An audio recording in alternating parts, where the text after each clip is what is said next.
out there. Somewhere out there, still the interwebs. We're getting sound feedback. Let me see if I can. We're getting sound feedback. Let me see if I. There we go. Turn that off. Yes, I'm still waking up. Sorry, people. Okay. All right, that's a little better.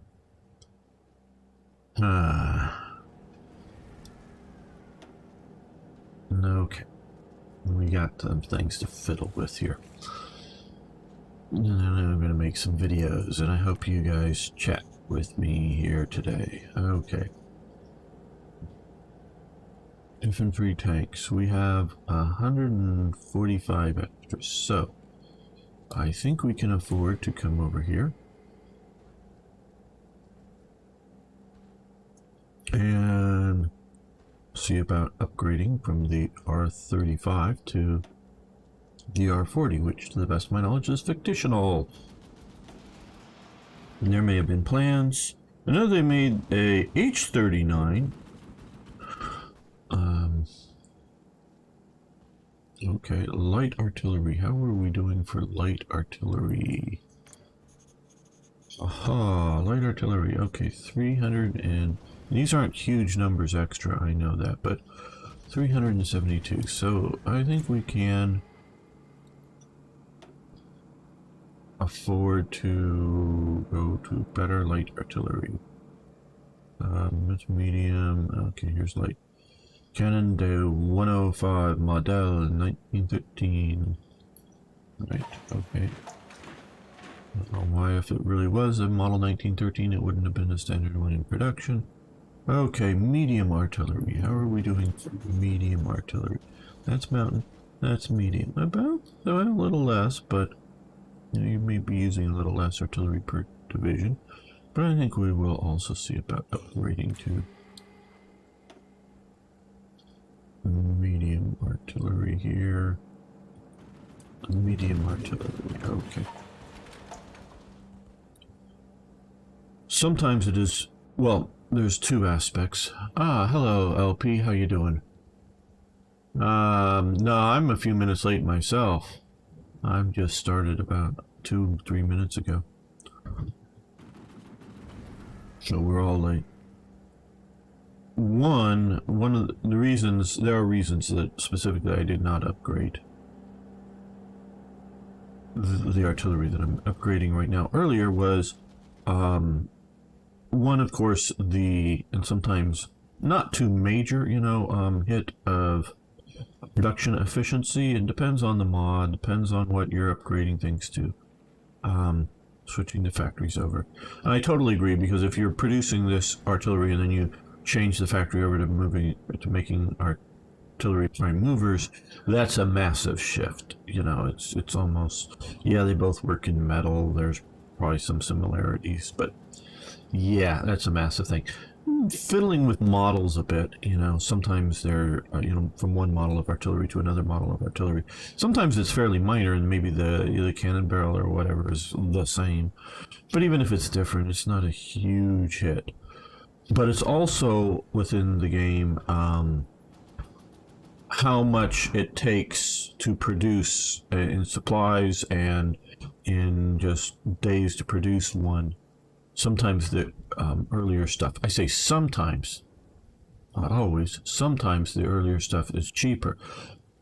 I don't know if, quite honestly, I don't know if Black Ice does it right, and I think maybe World Ablaze was doing some of this stuff.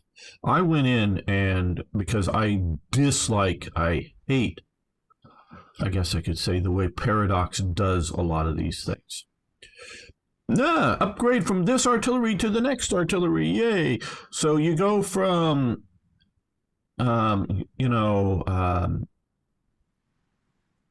X power of, attack to Y power. It's a 10% bonus going up there. Well, I went in and looked at basically German medium artillery, basically 105s.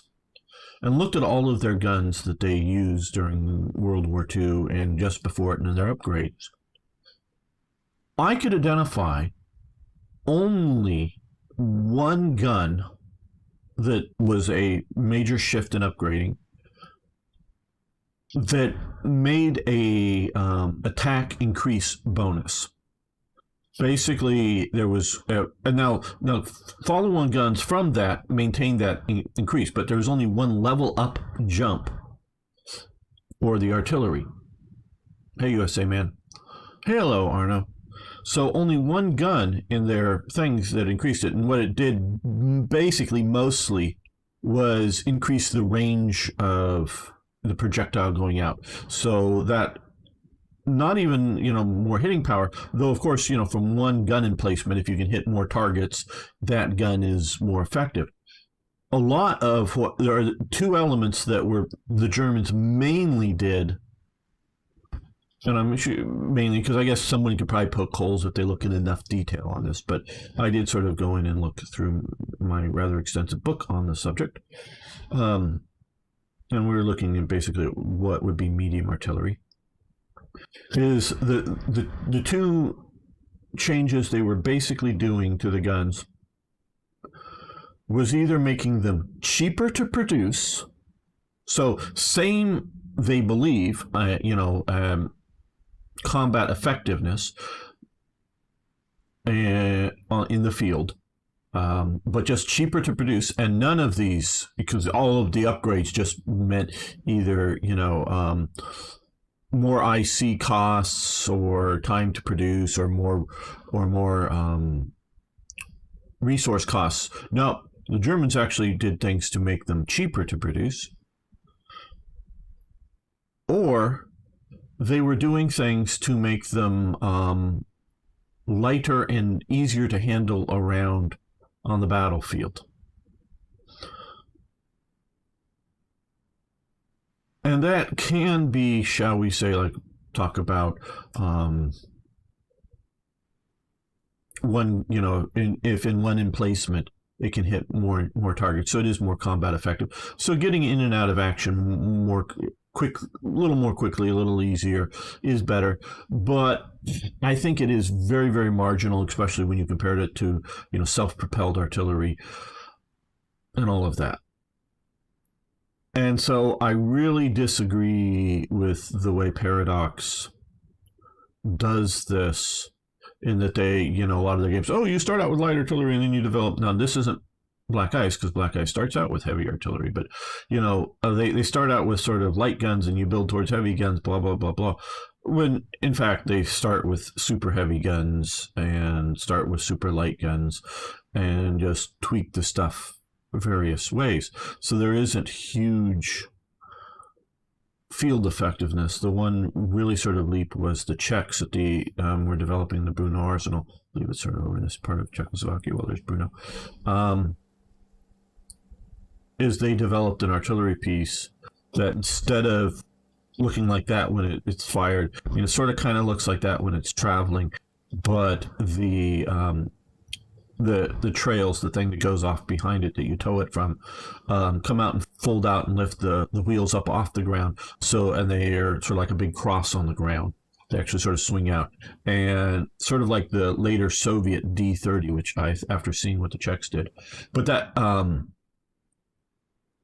which brings the wheels entirely off the ground, which is better for firing accuracy and repeated firing at the same location. It is not to have the wheels on the ground. The Czechs developed this, and maybe the Soviets saw this and used it to develop their D-30, their 130 millimeter post-war main howitzer during the Cold War. So, but this was like the prototype ready was in 1945, not put into production by the Germans. Maybe the Czechs put it in production after the war. I'm not sure. But I don't like what Paradox does, and I presume most of the mods are not, and I don't know French artillery at all, but a lot of the stuff was being done specifically to make, for Germany at least, to make guns quicker, cheaper to produce, not more expensive and not more combat effective. Infantry rifles that are older are cheaper to produce in vanilla heart. Yes, you're absolutely right. And France had more than enough Lebel rifles, the standard, the World War I rifles, to fully equip all of their troops that they could possibly equip at the start of World War II. Please note everything I said there.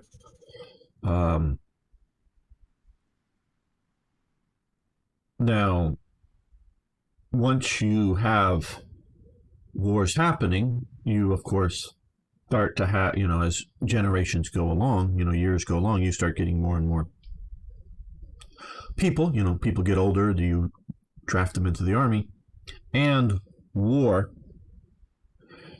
uses up rifles and other infantry equipment. But they had all of that in storage. Now, this is a MAS 36, basically, whatever they're calling it here. That was the new French rifle, the last major bolt-action rifle to be designed and adopted by an army. Major change, because yes, the Germans went from the Gewehr 98 to the Karabiner 98K.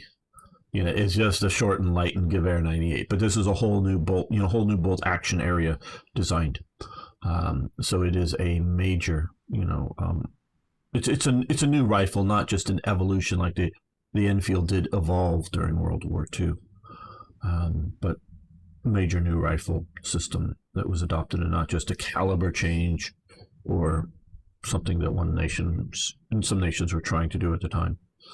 But so yeah, I think Italy was trying to do a caliber change, up their caliber or something, I forget.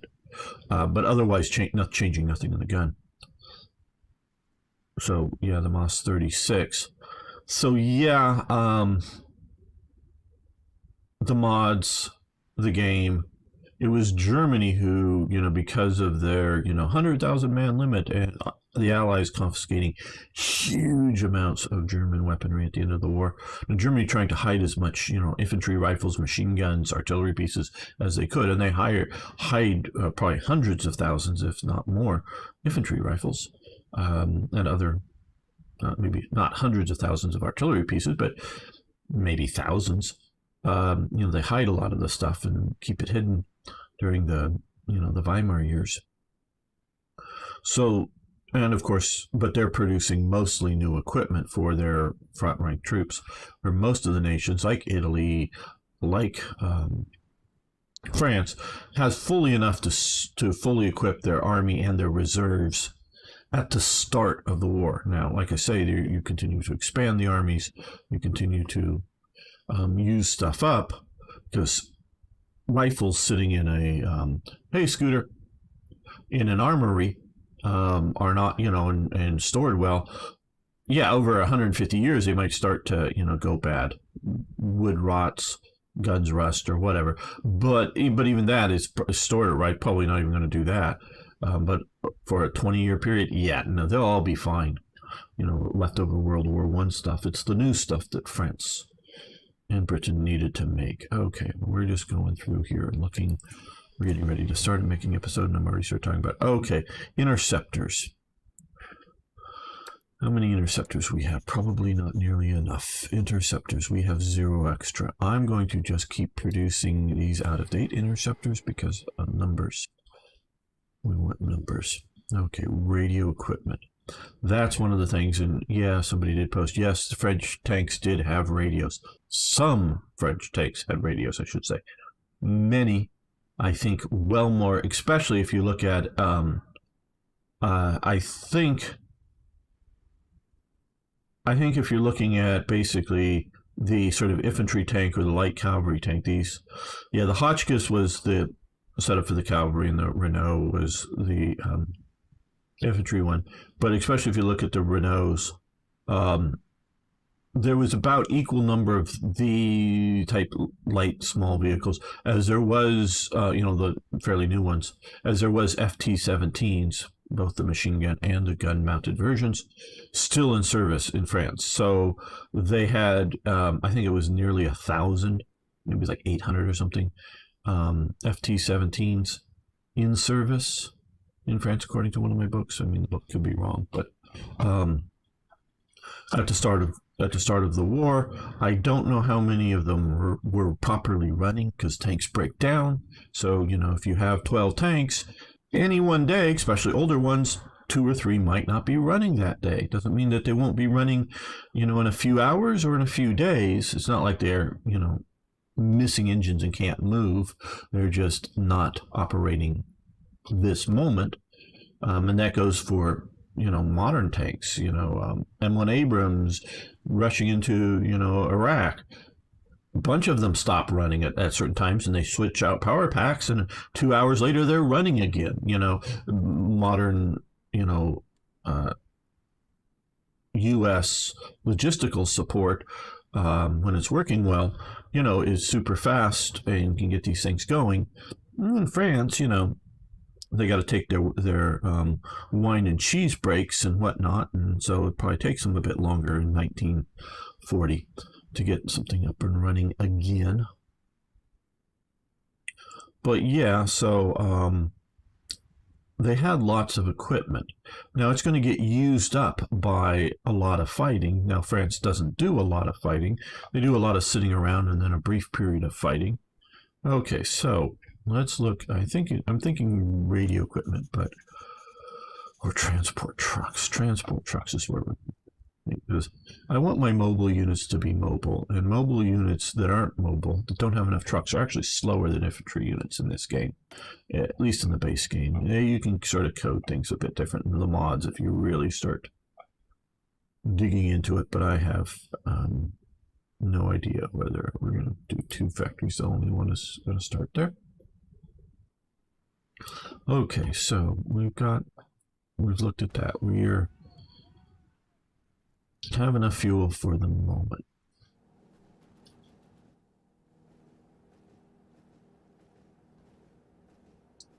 Okay, I'm going to make a special episode that will probably just be linked in our Discord server, and then we'll make the average or the normal episode after that. For those of you watching on YouTube and Twitch, hello everyone, of course.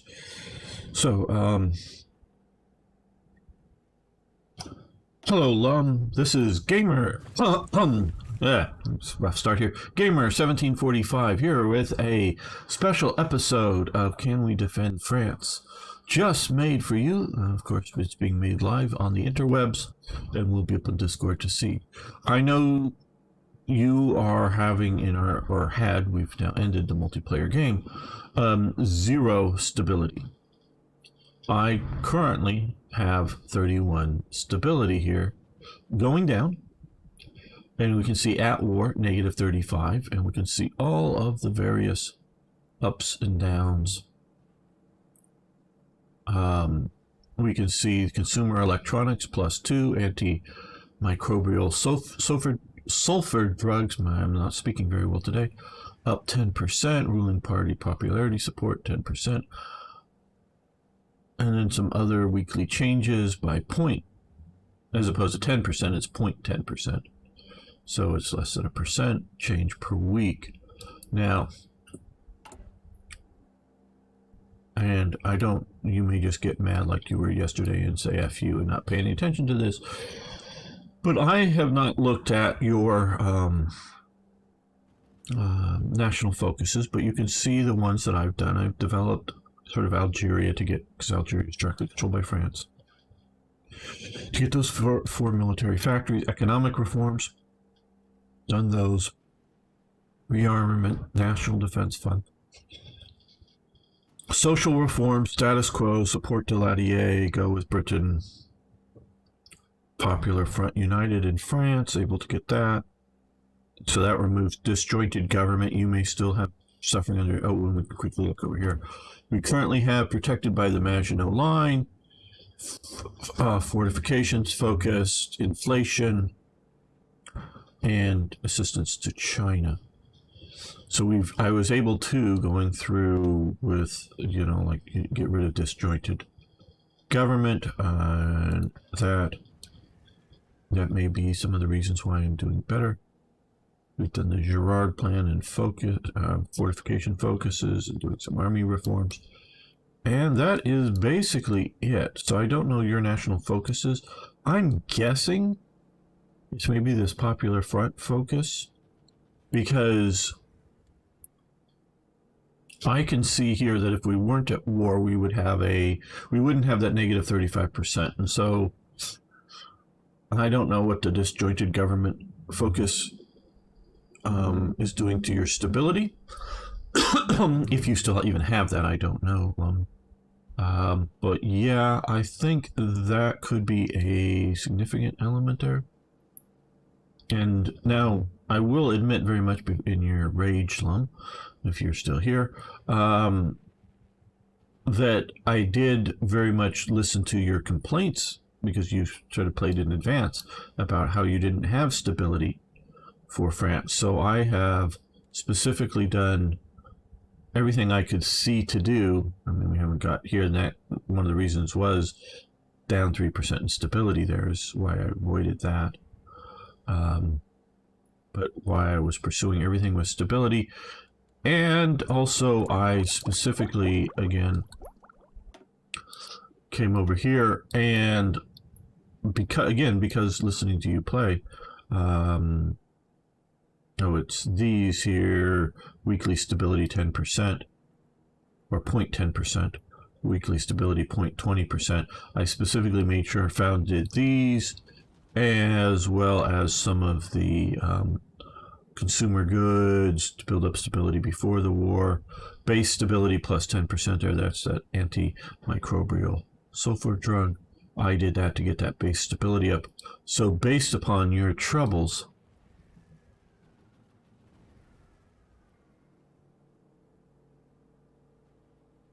yeah, I'm good here.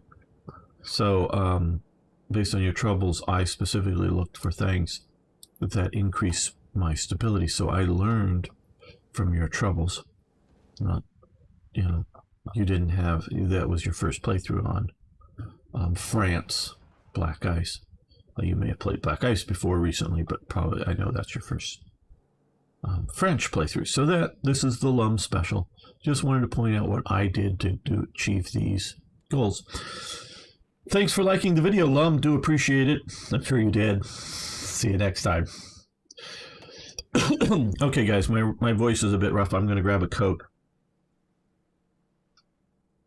and be right back so I can talk a little better for the regular episode. But not going anywhere, really. Just be back in a moment.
I'm sort of back.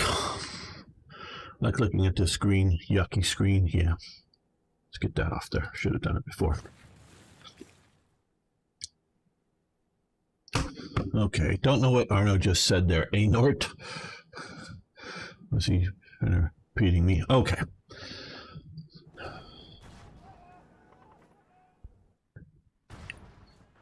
Right.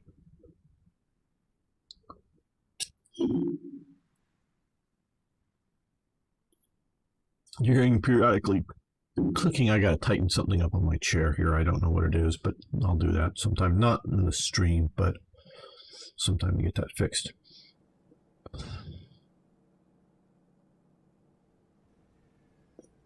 Welcome back, fellow armchair generals. This is Gamer 1745 here with a bit of a rough voice today. continuing, excuse me, really rough voice today. Continuing my series of French Follies 2, Can We Defend France from Evil Nazi Aggression? Well, we can see what Japan is doing over here. They've got the brownish or beigeish is Japanese territory, and this is reformed government of China, basically Chinese puppet here, and they're doing fairly well in China. And that's about it for action going on. Italy is still not in the war. We did get Belgium into the Allies, and they actually went to war faster. I thought they might stay out of the action for a while. But because they did that, and because the Dutch are not in the war, the Germans are pushing only here. Not very well, or actually fairly well, maybe here. I decided to put some French mobile forces along this line here, because that's all we're defending at the moment. And so far we are doing reasonably well. And hello, Alessandro, how are you doing? Does having 2 AT battalions in a division inflict more damage to the strength because stats piercing doesn't change much, but shooting double guns inflicts. Okay. Little interesting, as I understand the mechanics of the game. There's 2 elements that an AT gun here we can. Well, let's use this, I think.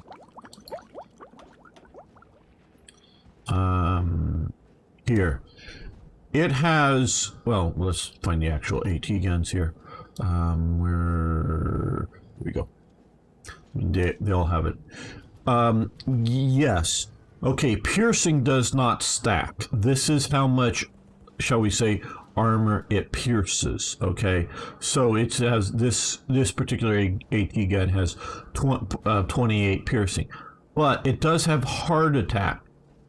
Hard attack is how much damage once it pierces enemy armor it does. Now, if the enemy that they're shooting at has 28.1 or 29 or whatever armor, then it does half the damage. So it only does 2 hard attack, meaning it does still do some damage, but not much. But if the armor that it's shooting at is less than this, so if it's like 27, it will do 4 damage per gun, because this is, we're looking at guns. It depends on how many guns you have in a unit, and then how many units you have in a, in a division. So that's how this works, and then it does so much soft attack here, and that's its defense. So basically all weapons do a certain amount of soft attack damage, that's to infantry, and a certain amount of hard attack, that's to armor, basically. So you want your AT guns to have good piercing and then hard attack. This 25 millimeter, I bet, yeah, 25 millimeter gun doesn't do a lot of hard attack damage. That they're estimating where now this one has more piercing, but does a lot more hard attack damage and a lot more soft attack because it can shoot a more explosive round. So yes, having more AT in a division, whether it's more AT units, it doesn't stack the piercing, but it just means there's more hard attack in fighting. So yes, it inflicts more damage. But again, if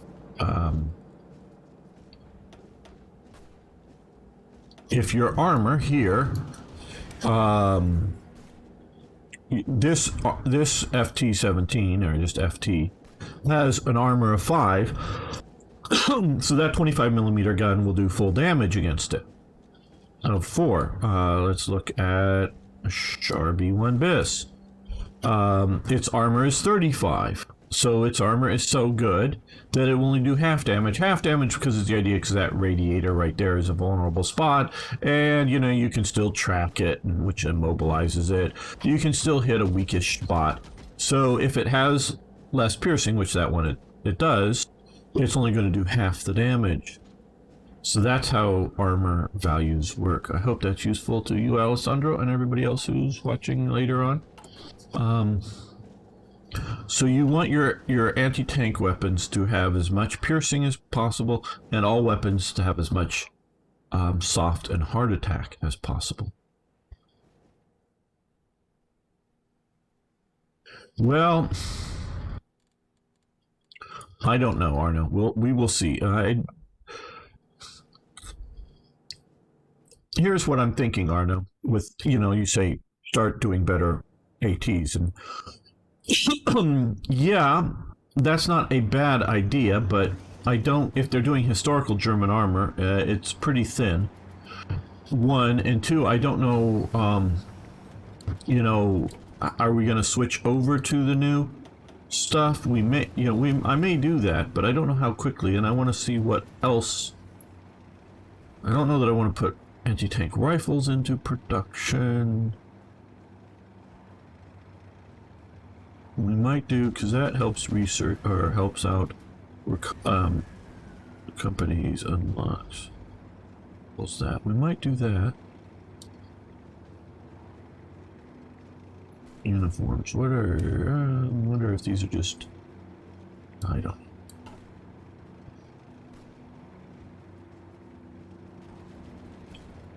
know. We have the new mortars. Not a bad suggestion.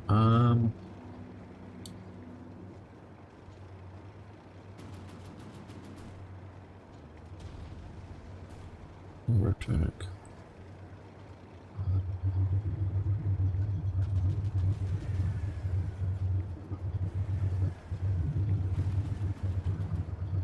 Do I do new mountain guns or mountain guns?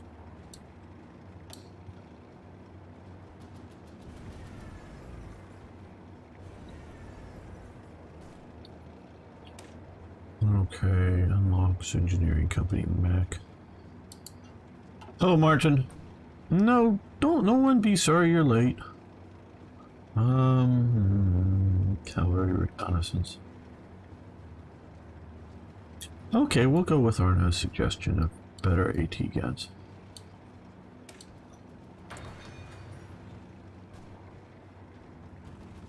Yeah. I'm sitting here thinking, is the 25mm anti-tank gun for France a bad idea? And would the, what was it, let's just, what are we researching here? A 47mm gun a better idea? Well,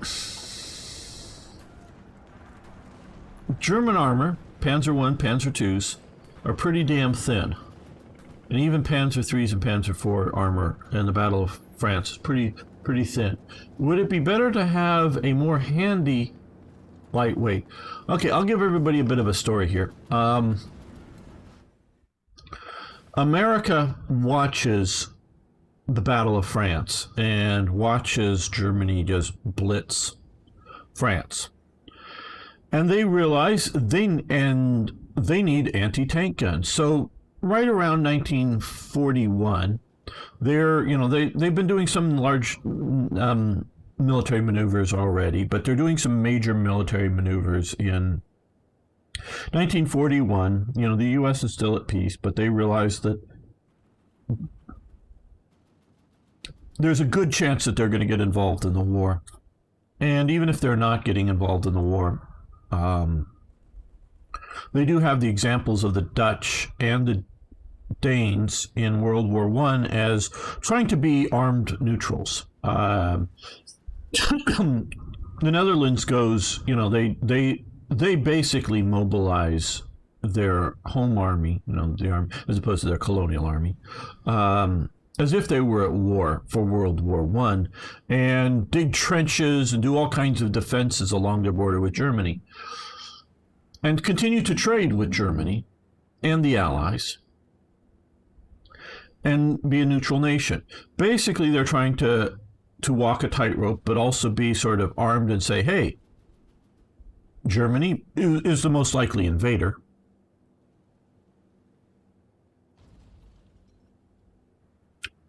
If you invade us, we're here and we're ready to fight. So don't. Do you really want to, even though we're a relatively small nation, do you just want to add to your troubles?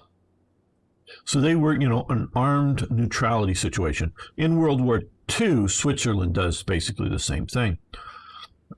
The Netherlands are way underprepared for World War II. So are the Belgians, but, Belgium sort of given up by that point.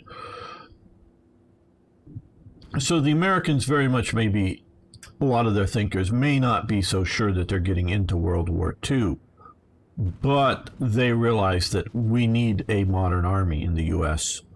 just maybe to stay out of World War II, if that's the point.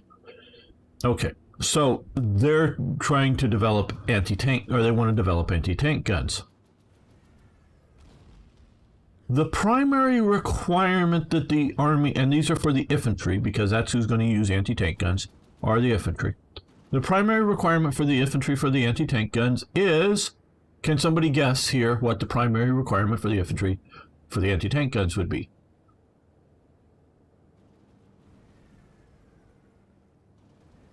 Yeah, yeah, you're absolutely right. Some of the research stuff is all messed up, Arno. I would disagree about that because depends on where you're talking about. Right along here, it actually worked fairly good. A lot less in the mountains, but yeah. What would the United States, those out on Twitch and YouTube, what would the infantry's primary requirement for an anti-tank gun be? Number one requirement, not the only requirement, but the main number one requirement. Come on, guys, make a guess. Be powerful, okay. Alessandro's playing the game. Arno isn't. Martin Smith isn't, who's here. USA Man, who I presume is here. Sneaky, okay, yeah, those are sort of attributes, yeah, okay.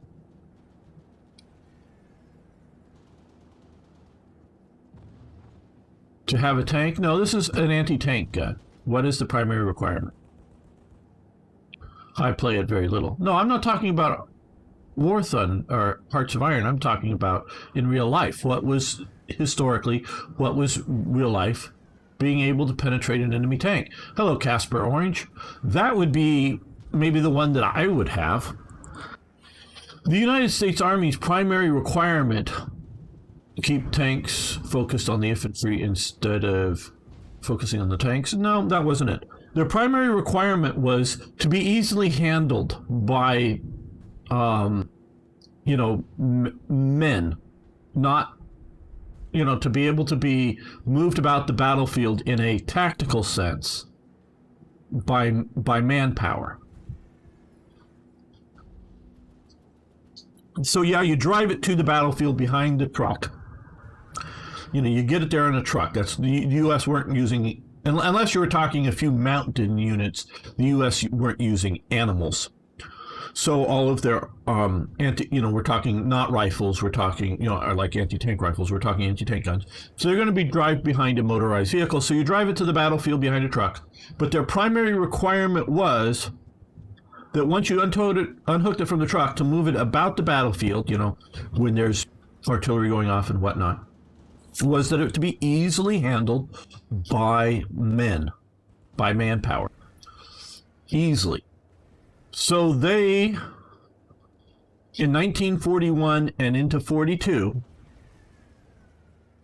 go with a 37 millimeter anti-tank gun,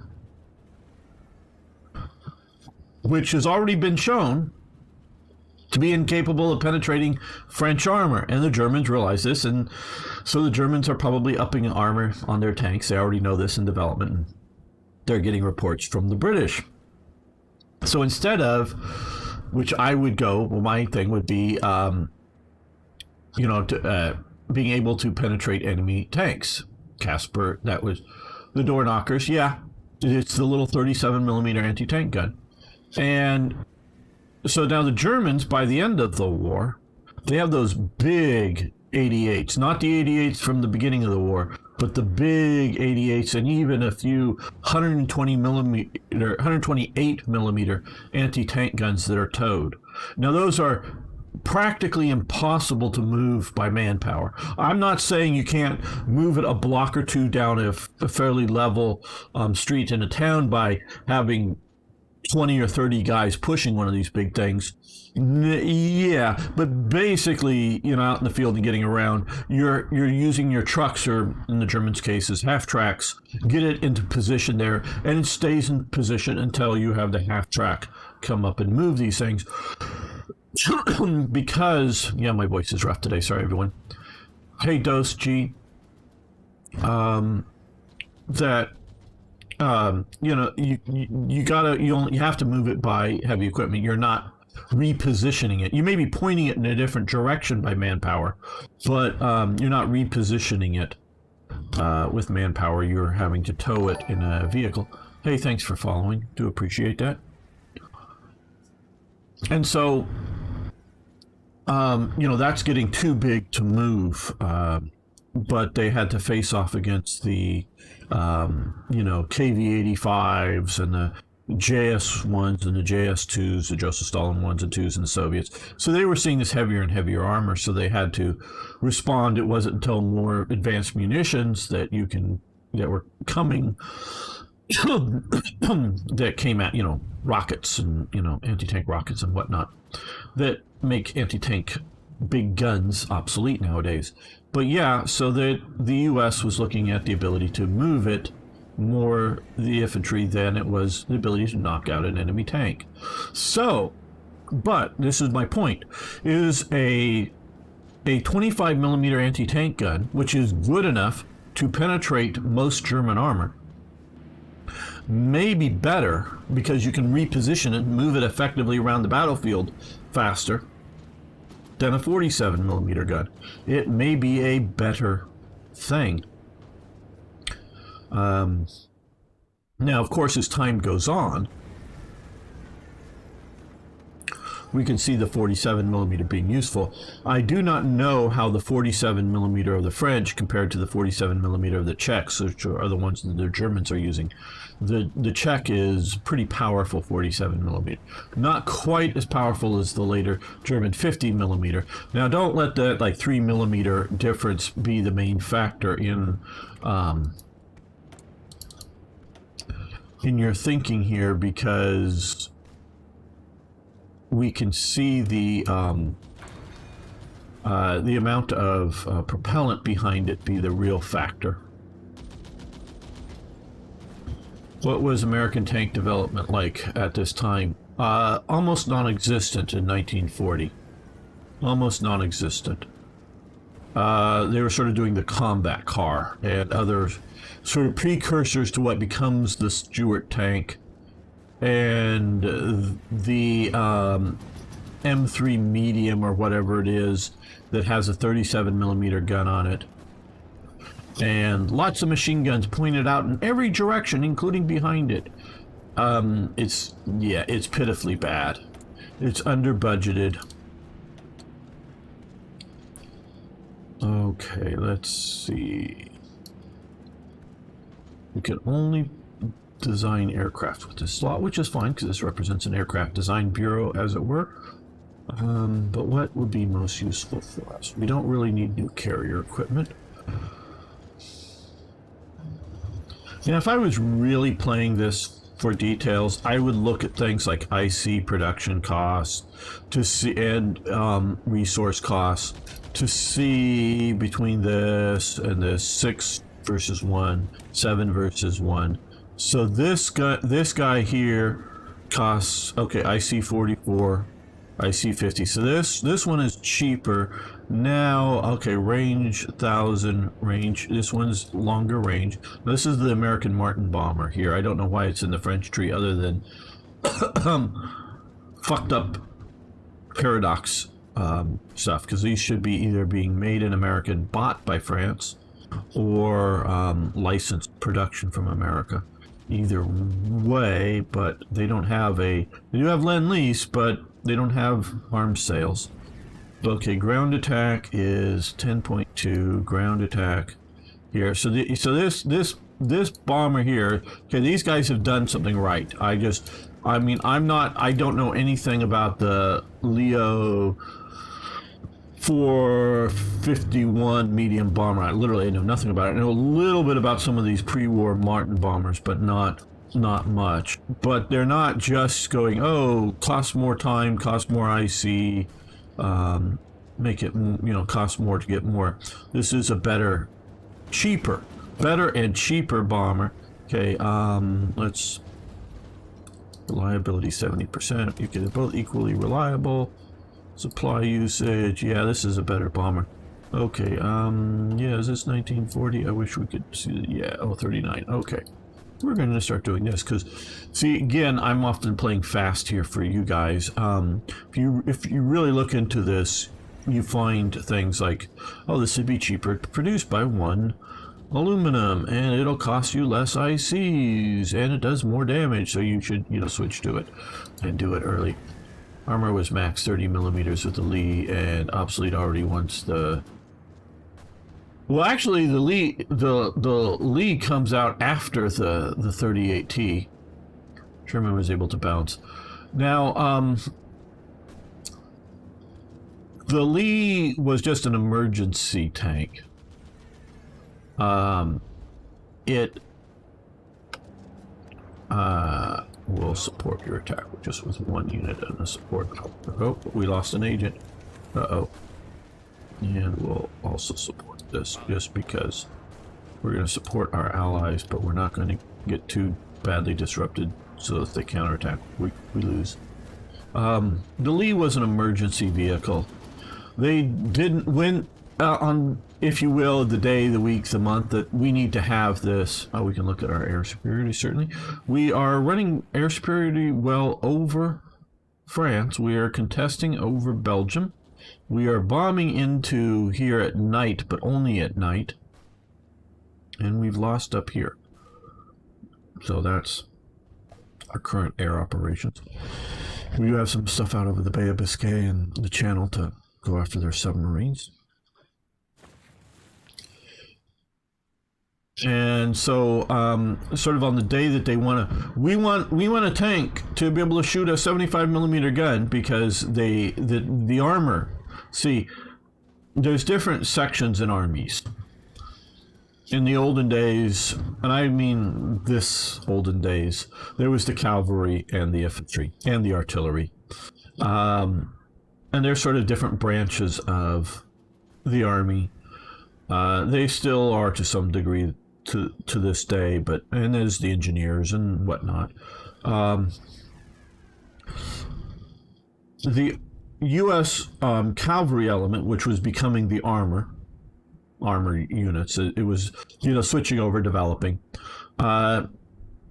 They were not looking for the most handy, easy to move weapons. They were looking at how do we defeat the German armor.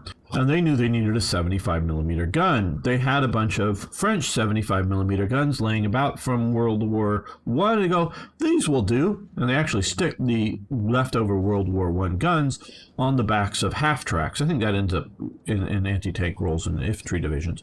But they sort of go, oh yeah, this shell, this basic design, at least the projectile they use, they want to do that because it's sort of here now today. It's not like, what can we develop better? Germany is constantly looking at what we can develop better.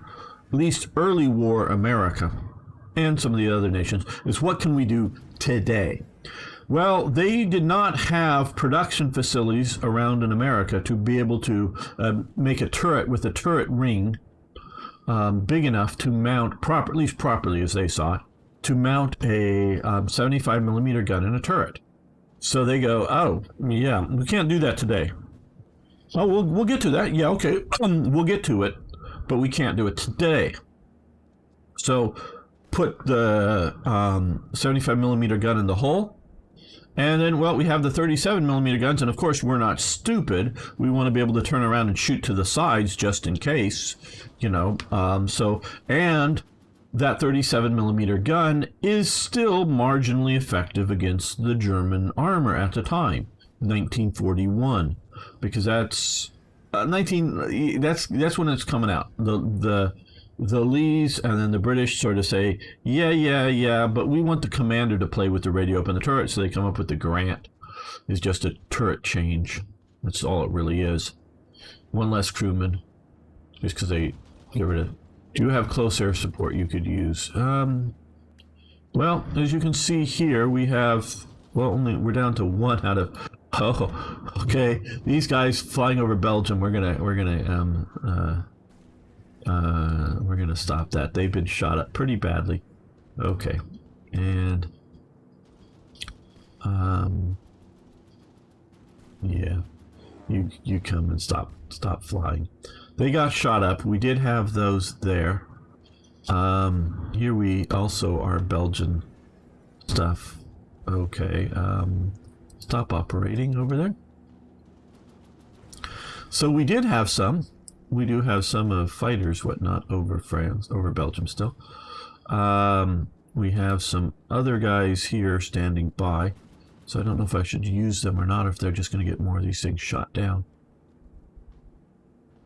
And yes, I could play more detail on that. So they were fighting every single day. Yeah, but they were doing that before the war starts, Alessandro. Germans were always looking forward.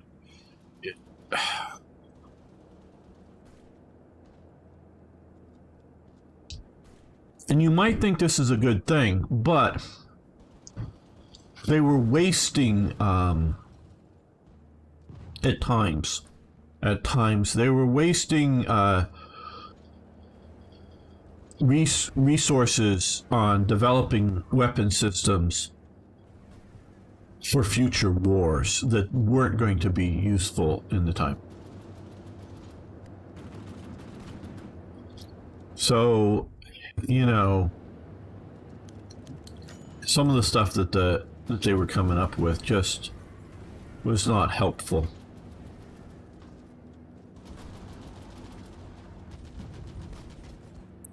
Some of the stuff, yeah, sort of was.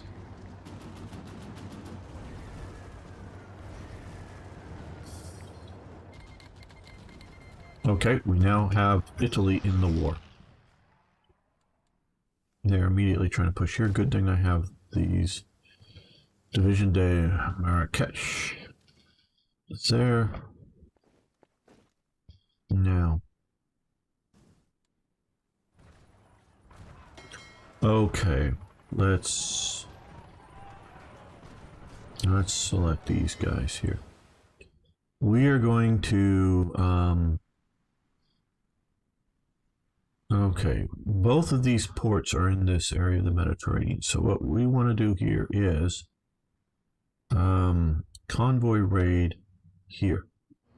So we're going to come down and convoy raid here, because yes, they have a port out here, but their main 2 supply ports that we're facing are here, so they're going to run their supplies through here. So we want to do that. Okay, let's see here. We're going to put you to operations here.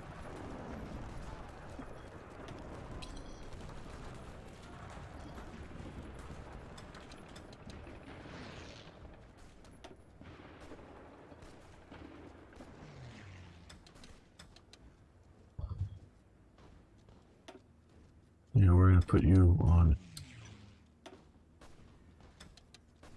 Okay, so they're basically coming to defend thoroughly up here. Aerial defense there. Now, what do we have? Oh, we have some light bombers in reserve. Okay, we don't even have anything else. Okay, well then never mind.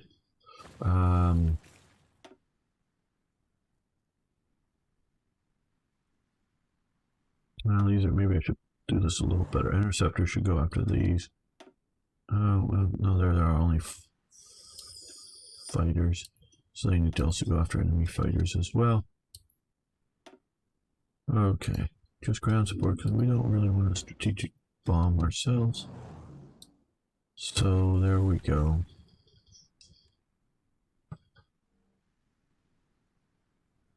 Hopefully the British/Egyptians will hold out well enough there. We have our defense line back here. And back here with the entrenchments. Didn't have ton. Oh, well, yeah, you're talking about a lot of the various supply problems Germany was facing, Alessandro, and you're absolutely right. Thanks, Arno. I do appreciate that. Those that you can follow on YouTube or subscribe on YouTube, follow on Twitch. Okay, you come here. See, that's... You come to here. This is the one province you shouldn't defend, but unfortunately they have fortifications here. Oh, we're a bit weak down here. Damn. Okay, well, I didn't think we would be seeing...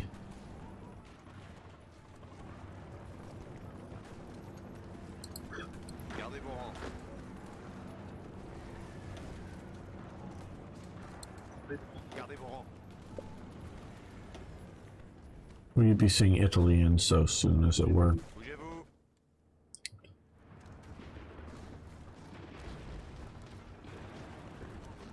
Not with Belgium not falling.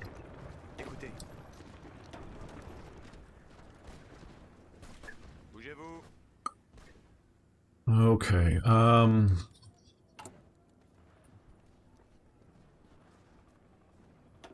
we want to do a general mobilization because currently we're having efficiency down. We're going to do that, and we're going to go from early mobilization here to partial mobilization. Yes, that should help our defensives along the lines here.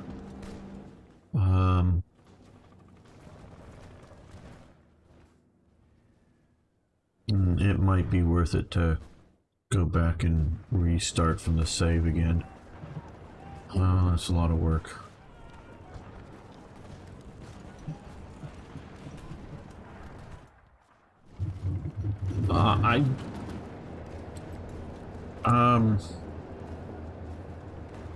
Arno, we're still just trying to get doing the anti-air stuff that you've already specified we're doing, so we don't have the production abilities to do all of that stuff.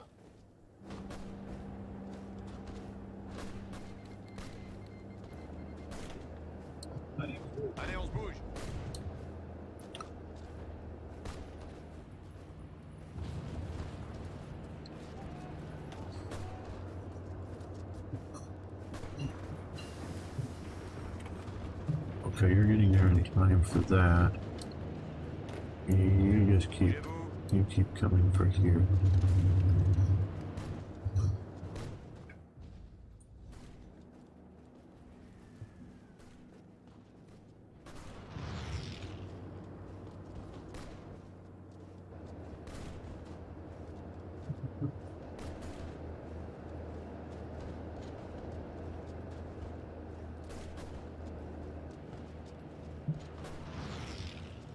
Okay, what,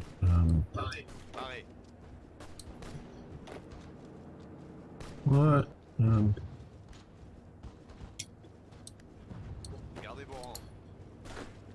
there we go.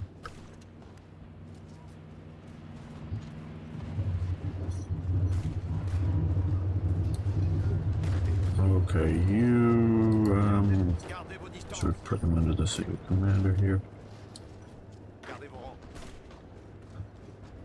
See if we can hold the provinces with the fortifications. Christie suspension. Oh, Canada, yes, we can use trucks and rifles. Okay, so we've improved our suspensions of our tanks.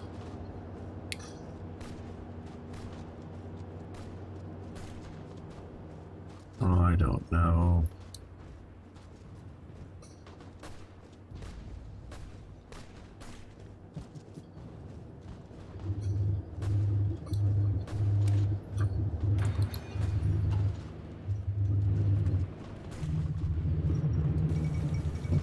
Kingdom of Italy joins the Axis. Oh, fun.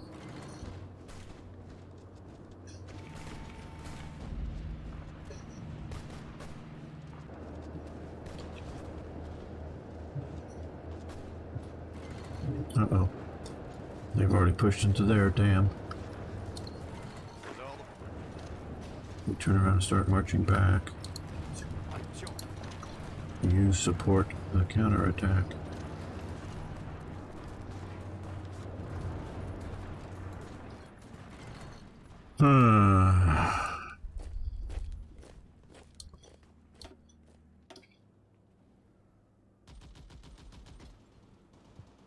Okay. And these two new divisions out early. Not early enough, maybe. Okay, production.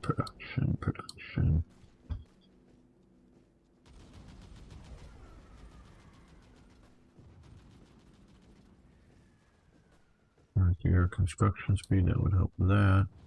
Well, we're down here in 40, so yeah, base stability.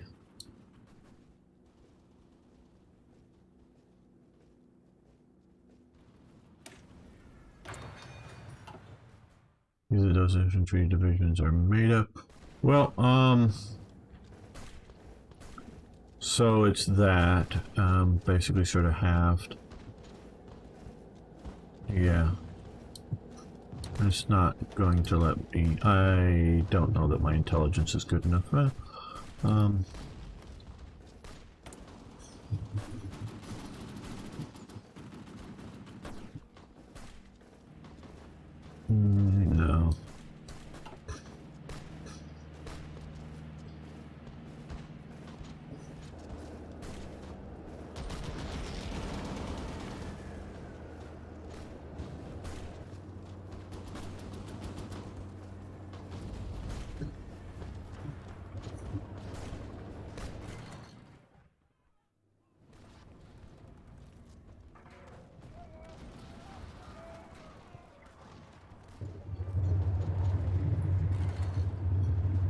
Okay, everyone. I hate doing this, but we're going to load our last. Oh, well. See if we load in June. I'm going to reinforce that border.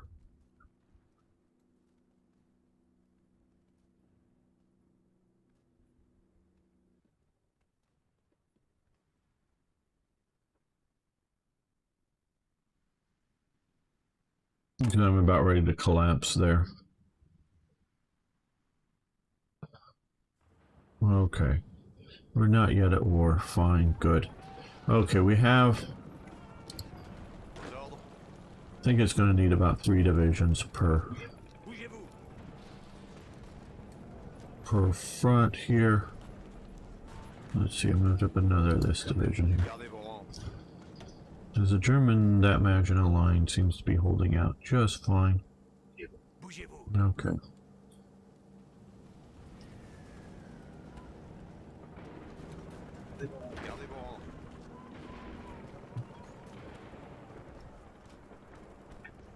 Let's see if we can get down here fast enough. Now, we have all of these guys here. Now these are motorized divisions which I'm keeping in reserve, and this is a reserve situation, so we're going to send them down here. Let's just pretend our spies are getting wind that Italy is thinking about joining the war.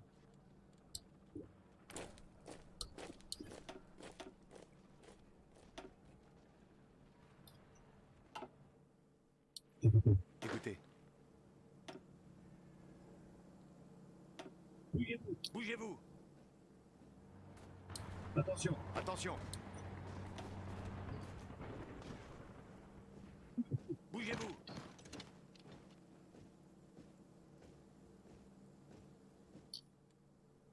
Yeah, I'm sort of, I think at the minimum I want to mostly do for the Maginot. I know I'm moving one of those off, but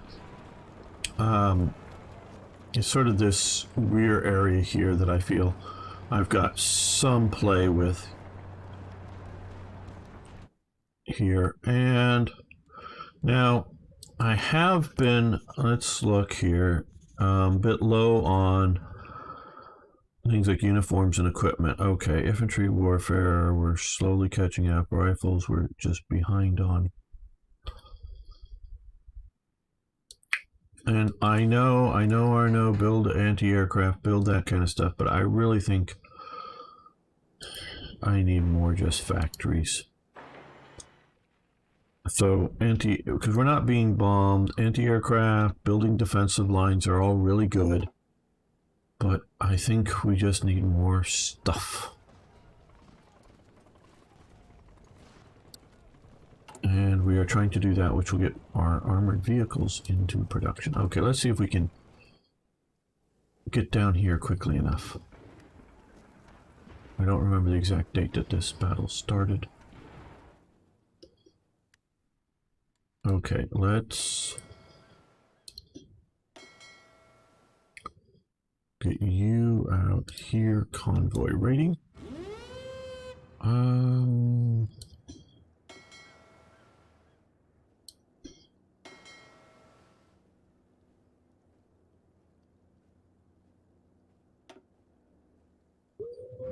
Come here to convoy raid.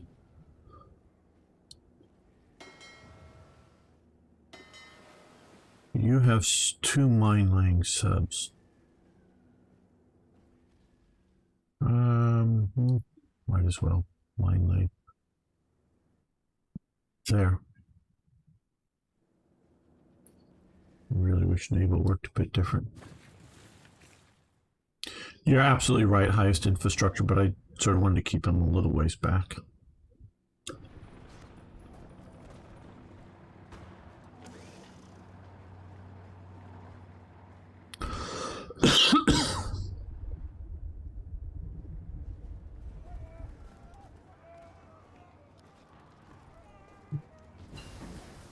Yeah, the Italian stuff isn't very good. The motorized units I'm sending, I really want to keep them up in the north, but until I get enough proper infantry units to hold this line here, I'm at a bit of a disadvantage. Okay, what we're gonna see about doing is, yeah, you march into there, well, once we get reinforcements. I'd rather have a mountain division with their bonuses in the mountains in every province, but these guys, I guess, just aren't good enough to hold against a proper division. These motorized or semi-motorized stuff, they're fair divisions. They're not great, but they're fair. They should be able to hold this line.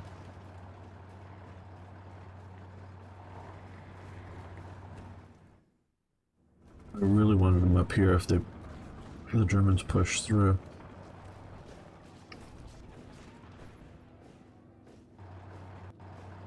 Okay. Go in and get entrenched.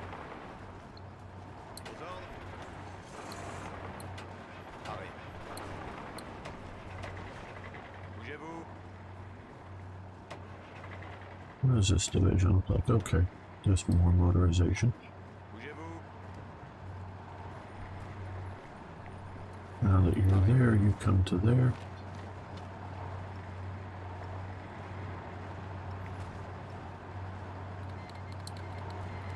Okay.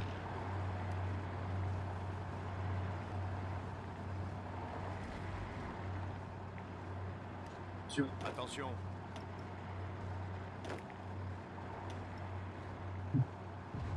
Aux ordres. Gardez vos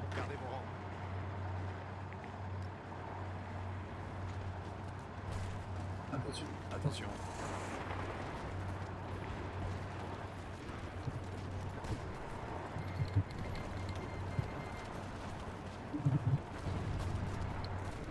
Bon.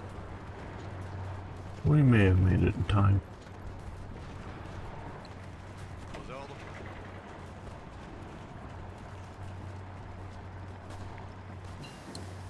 ordres. Excavation, good, good. What are we? Yeah.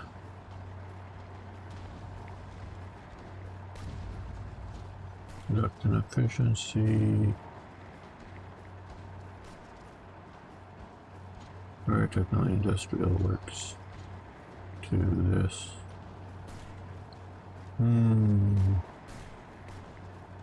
Yeah, we have that. Political power gain. Okay, the other thing we also needed to do, which we hadn't done yet, is general mobilization, and should have done that at that restart of the save.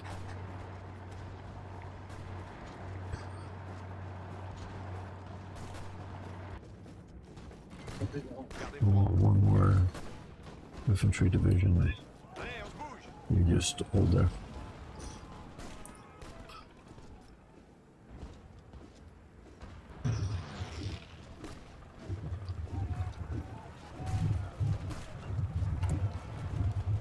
That's taking time, I know it would, but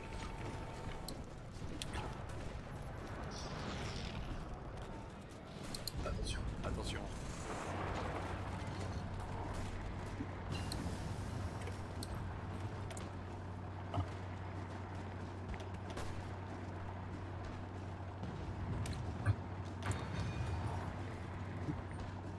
no, Italian armor is not good anytime in the war. Sorry.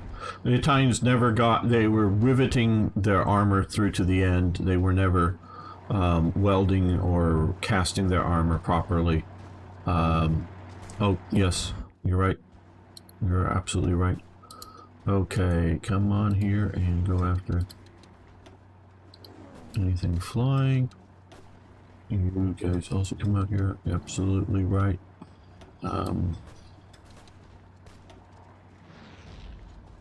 That will help. I do think I have a few more bombers, so let's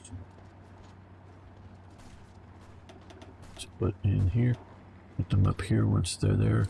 Support. No, I'm sorry. Italian armor just is never good in World War II. It gets better.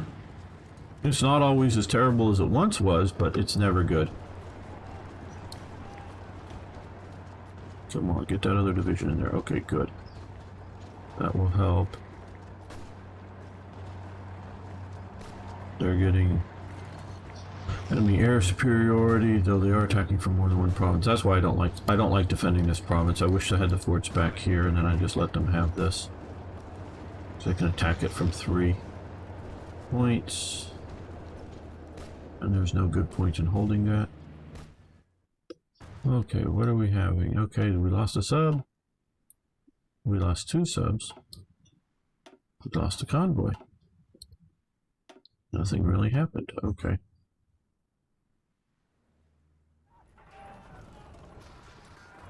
Set combat for your planes for day only.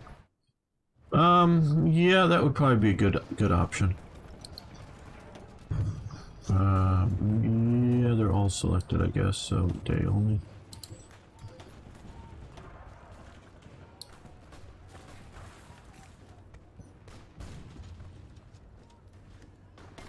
Oh good, we could use all of that.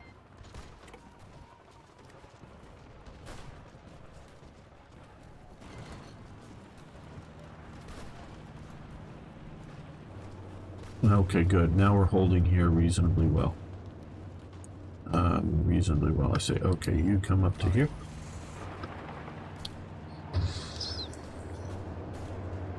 Now, how are we doing up here? Okay, they're pushing on the Belgians still. And we have our French reserves. Okay, the Germans have pushed in here a little bit further. Okay. No longer effective calm population. Our population is panicking or something, I don't know. Okay, well.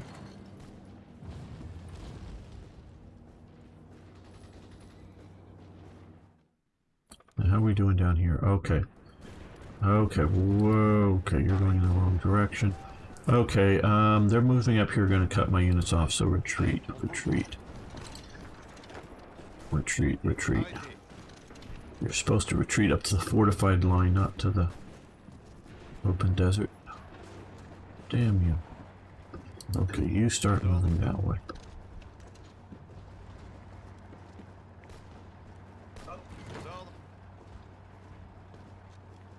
Okay, you go over there. No, you were told to just freaking run away. Run away. Don't stand and fight, just run away.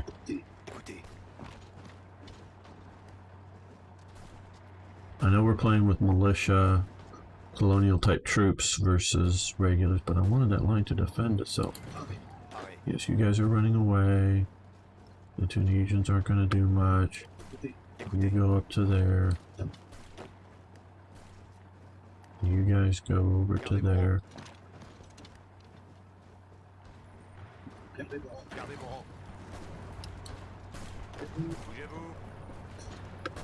Come on, get there before they collapse. Come on. Come on. Well, yep, we like the equipment, thanks. Okay, they're putting out, select this fleet. These guys are going to patrol here. I want you to patrol there. Nope. Retreat the fuck out. Get the hell out of there. Don't fight. Get the hell out. Run away.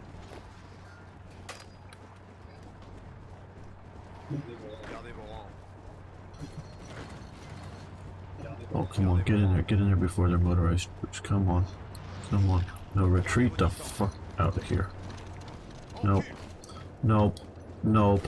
Nope. Nope. Nope. Nope. Nope. Nope. Nope. Nope. Nope. Nope. Nope. Okay, rethink.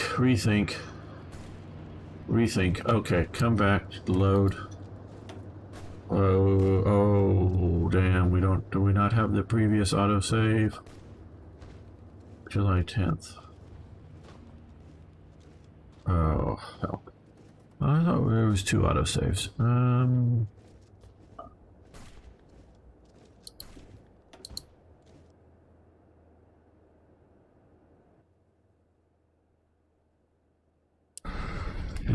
We may replay all this.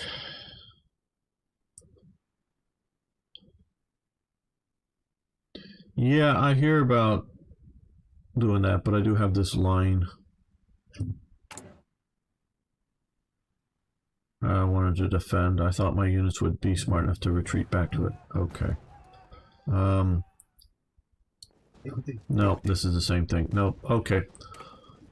Well, we're gonna... And not the live stream, but we're going to end this episode here. Thanks so much, everyone. Thanks for liking the videos. Thanks for subscribing to the channel. Come back next time to see if I can play this out a little better.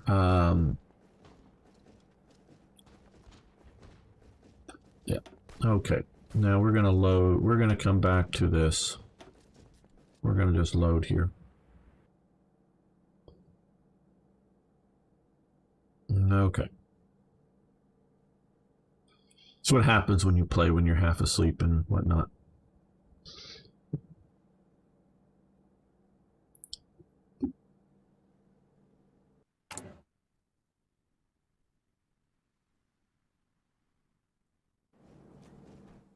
Yeah. Okay. I thought these guys would retreat back here, but we're going to just...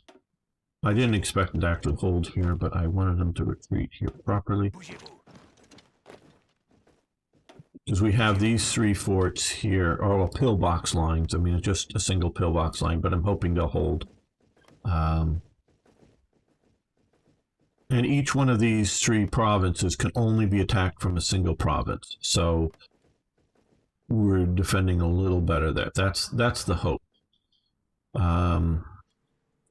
Now what we're going to come over here and do now is do partial mobilization, and which, oh, this is, okay, nope. Load. Load. I want to do the other first. If I can't do both, I'm going to do the other first.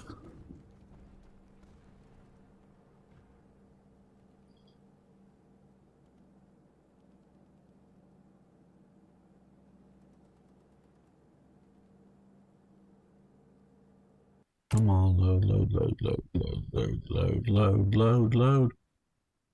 The world is watching, load. Okay, we're going to start with general mobilization now. Cost 30. We'll do that as soon as we get more points. Because, and I actually sort of like the way they do this. They have a timer on these before the new effect comes in. So, this will give us plenty of time. We are going to send this unit to here. We're going to send this unit to here.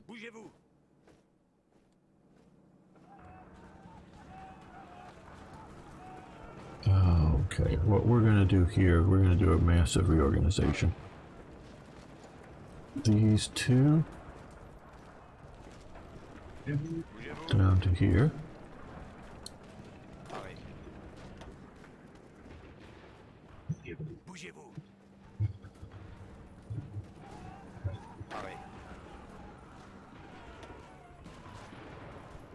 Bougez-vous. Attention. Attention. Down to here. We're just going to get them down here in enough time. And we're going to break. I mean, I was just sort of somewhat lazily, somewhat just keeping all these in a central reserve. They're still in reserve, but and we're going to move these other two units just a little closer on the other side.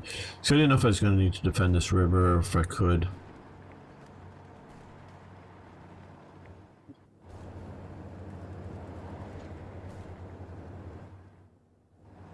This way we keep the more motorized, flexible stuff up here.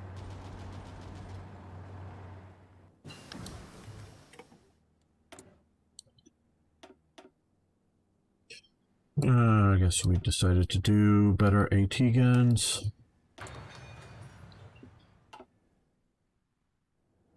Now I'm just noticing here. Let's see what we can do for you. Okay. Organization reinforcement. Division recovery rate. That can be really important. So we're going to do that for him. What can we do for you? Yeah, again, division recovery rate. Now, for this guy down here, there's nothing happened to him, so he hasn't earned enough. This is our motorized Panzer Leader 2. Battalion Armored Defense. That would be useful. We're not, well, he is armor, so offensive, yeah, but we're gonna spend that there. Now, some of our infantry leaders, what skills, defensive doctrine, okay, that would be nice. You still can't upgrade, of course, because we just looked at you a minute ago, but that's the one I want to upgrade the most. We really don't need an offensive doctrine here. So we're going to leave that be. Offensive doctrine. I'm just, because we have a limited number of these points, so I'm just not going to just do it to do it. Okay. This is our motorized unit. Logistics wizard, supply consumption. I don't know if the supply consumption is our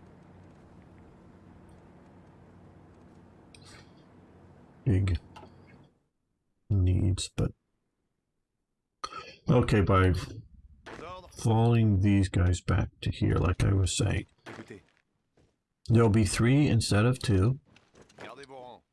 They'll be have one line, one level of pillboxes, which isn't anything super great. I know that.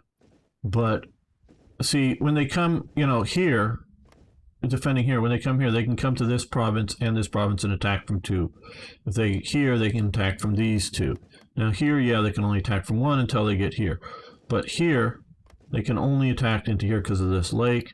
This province can only attack to there, and this province can only be attacked from there. So they won't get multiple directions so long as the line holds. And if we're going to lose, we're going to lose. You know, if we can't hold it, we can't hold it. I don't really have excess forces, as we're seeing here, with needing to hold off Italy, to just spend large sums.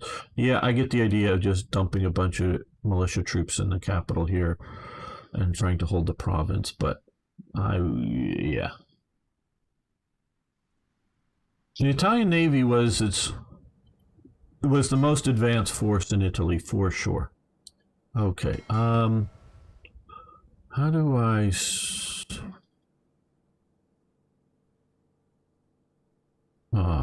I wish I understood this more. Okay, how do I break him off from the front command structure?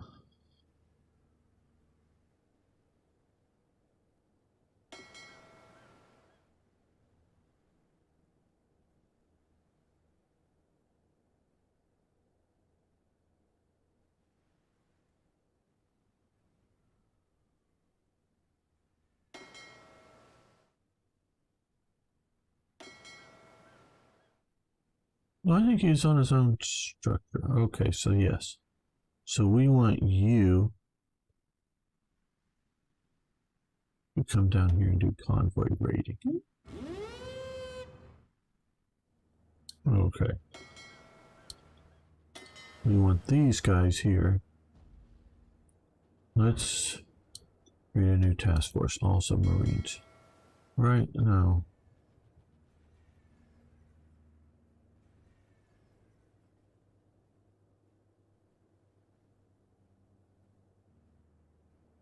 What I want to do is break him off from the fleet command. I don't want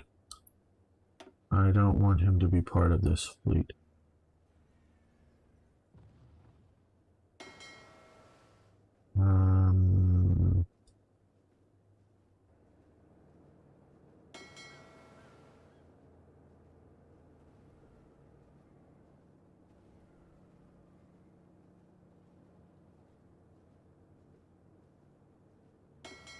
Okay, there we go. No, that didn't do it.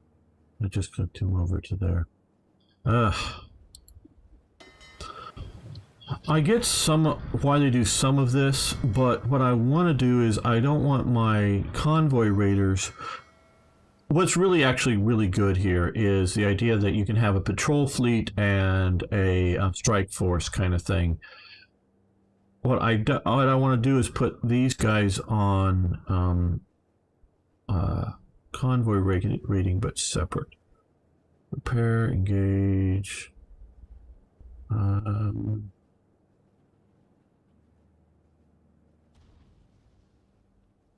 I don't want it to be associated with all the rest of Darlan's unit. So, maybe you guys are already screaming about it.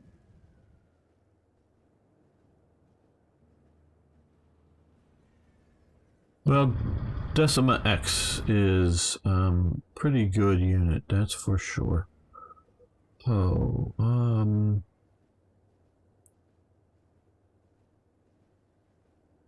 priority, enable, auto reinforce repair now, refit ships.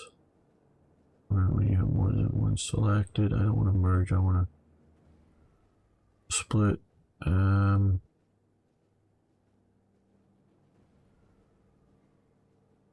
I want to create a new fleet.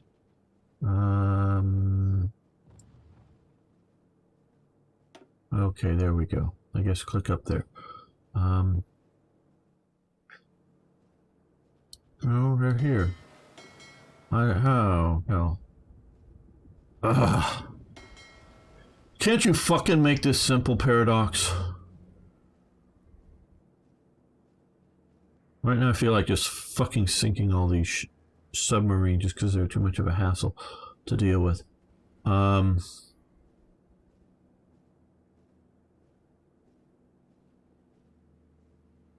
Then add an admiral. Okay, so I add an admiral. Okay, here we go. There we go. Thank you. Thank you. Thank you. It's as simple as that, I guess. Just need to know what to do. Thank you, thank you, thank you. We'll put you under a... There we go. We want to put you convoy rating here. So I don't want... Because I want to put some people to patrol this part here, but okay. Now, what we also want to do here is we want to click over here and avoid. Okay, we're going to do fleets and trade. We'll avoid this unless there's no other. Okay, yeah. We want to avoid that section. And I think we want to avoid this section. That way, all of our supplies, all of our stuff running through the Mediterranean will not run through there. They'll go around. Now, thank you for the help. I get frustrated with some of this stuff because it should be freaking easy. Okay. Yeah, even with the carrier and the destroyers, I want you to patrol here. And yes, these submarines can also patrol here. Okay,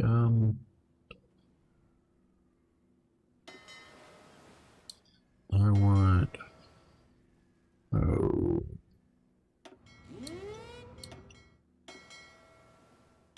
okay, cancel orders, cancel orders, cancel orders. Cancel all orders. Okay, now. No.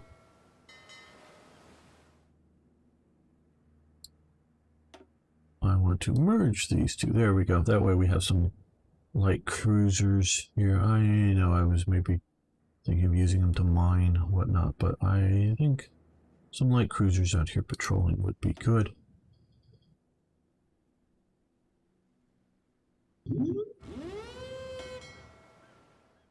For submarines get out patrol as well. Now,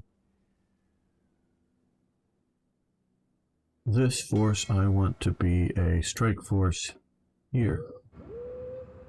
That way if you see anything, if the patrol sees anything, they'll hopefully come out and strike that.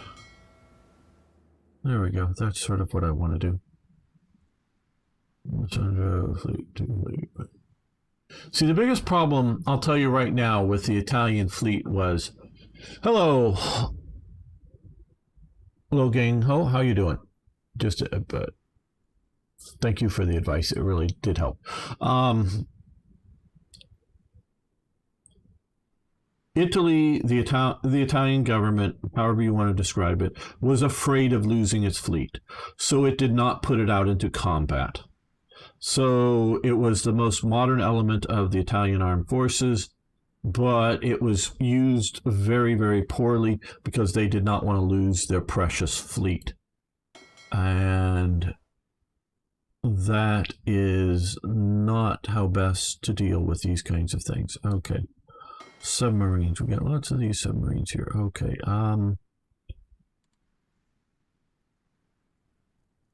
Well, let's see. We're going to put you again under new. Thank you that I'm learning this well, finally. We're going to convoy raid over here, I guess, in the Ionian Sea. That way, it cuts off Tobruk and roads over here from supply, if they run supplies that way.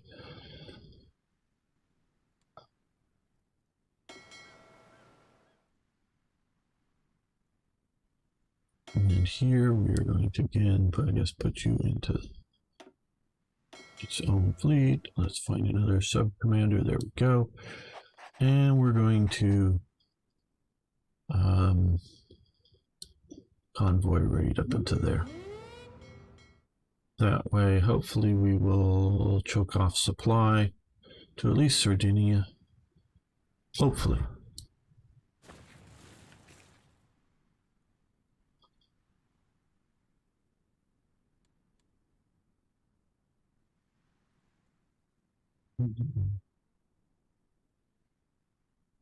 Yeah, see, that's what you're...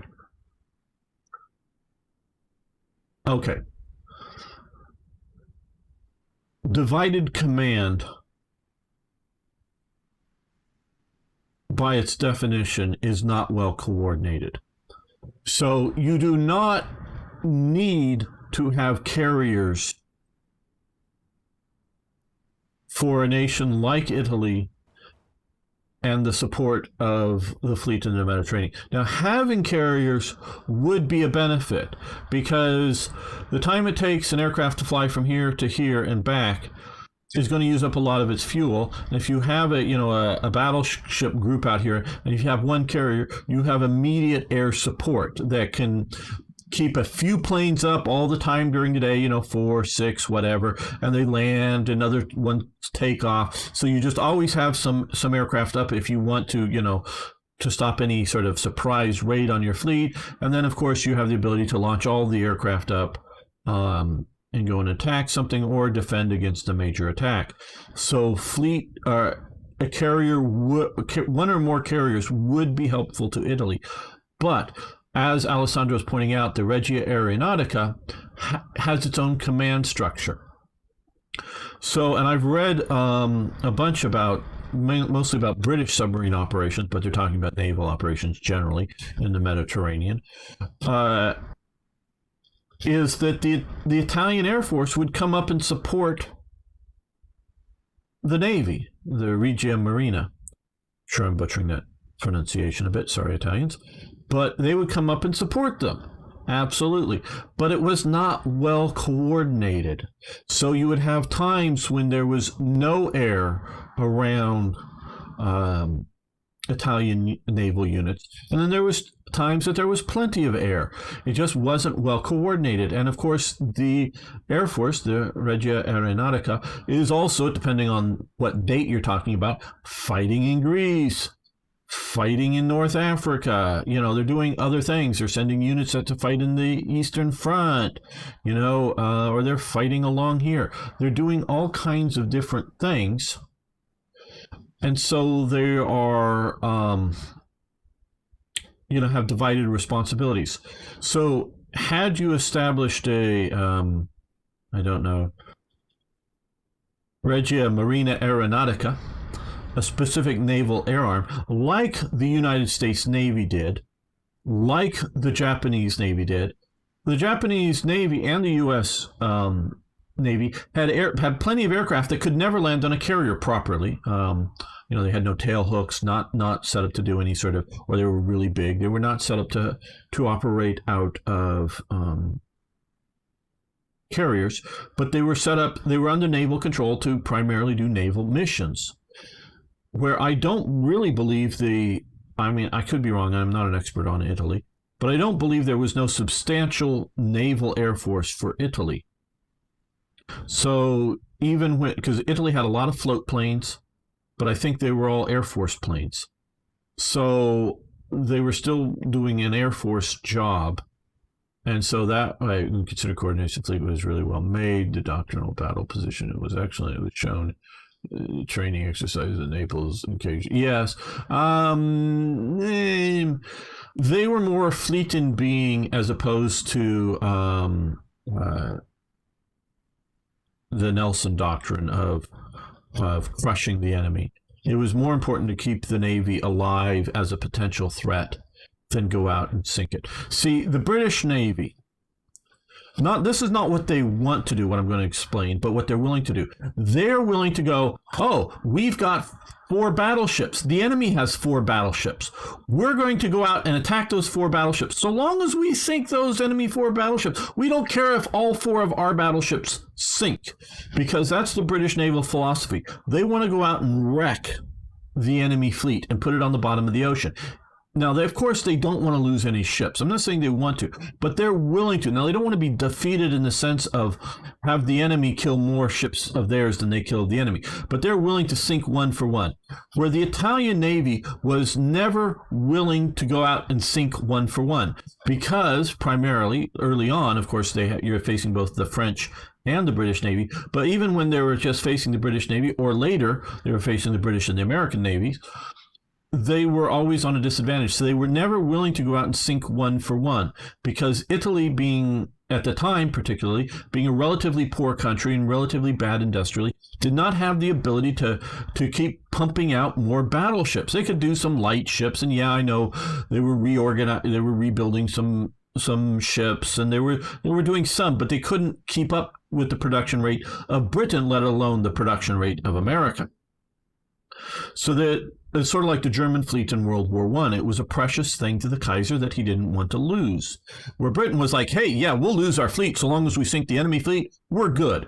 That's the British viewpoint is, and the British just up until the end of World War II was probably one of the best trained fleets, so they really didn't really fear the idea that they were going to lose massively. I'm just noticing we have these two guys next to each other, and these two guys with the same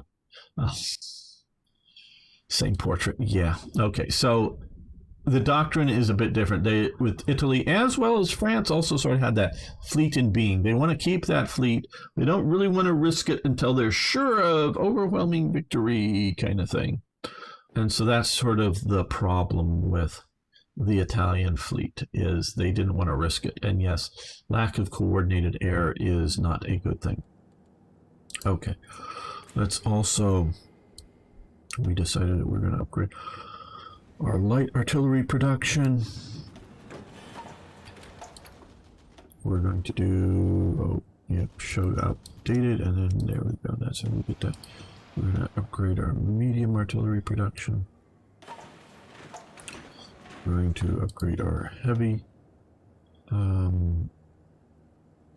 artillery production. Now, we just got the mortars in, didn't we? Or is there a new one coming still? We're still researching mortars here. Let's look.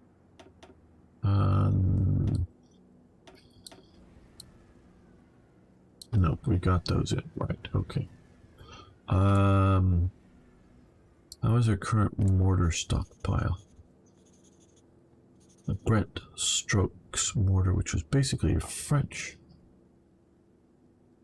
development during World War I. Do we not need missing equipment production? What do we don't have? Close air support fighters, right? Outdated equipment, air wings, modified government. No template for. Medium artillery 2 and heavy tank 2. Okay. Medium artillery 2. Do we not need any medium artillery? Do we not just... Oh, it can't be. I don't know.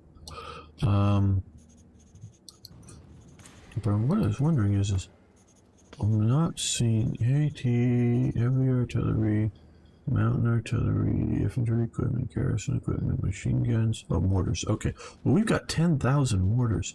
I don't need any more mortars, even new ones. I'm sorry, bye-bye. Bye-bye. Because I do want my mobile forces to be mobile, so we will go to that. And like we said before, I'm sorry, AA is damn useful, but I just need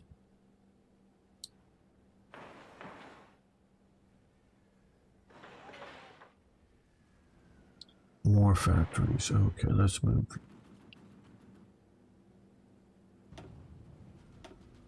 You up there like that. More factories, more equipment. Spamming out. Okay, Alessandro, I hope you followed the channel. You can also follow, you can scroll down and get a link to my YouTube channel if you're not already subscribed there to see all my other videos. Love to see you around more often.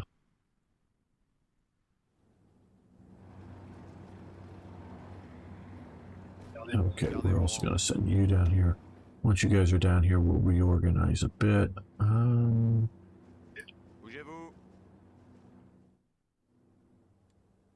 Okay. Sure, leaving most of this channel stuff up to the British.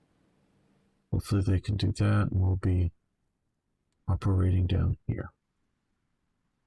Okay, so when they come in, we'll be a little better prepared. Let's also add in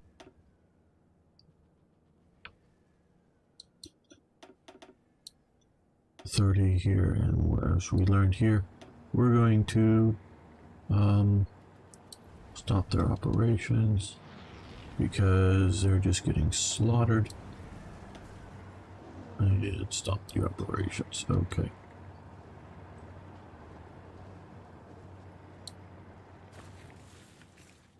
Okay, there we go. Let's start making another episode. Welcome back, fellow armchair generals. This is Gamer 1745 here with my continuing playthrough of Hearts of Iron 4 with Black Ice. Now, you may have watched the previous episode. You can go do so. This is basically sort of a replay with learning. Games that are really worth playing take more than one playthrough to learn them. You gotta do this. And Black Ice, I think, is worth playing like Hearts of Iron is. So we're learning about needing better to defend the French or the French-Italian border and maybe fall back here at the start. So we're doing some of that. So we're going to continue with lessons learned. We know that the Italians are coming in. Our spies are telling us.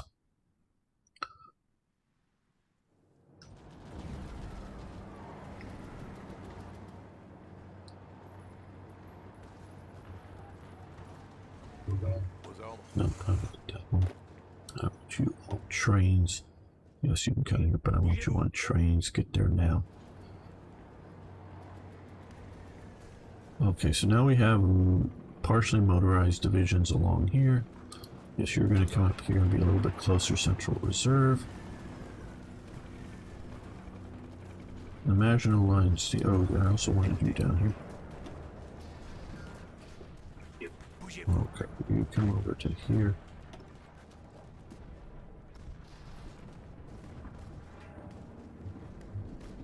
Because this is a 12 out of 6 possible, so it's super fortress along here, and basically enough to stop the Germans from pushing. Here it gets weaker, so I'm a little more concerned about here. Oh, and we're going to continue to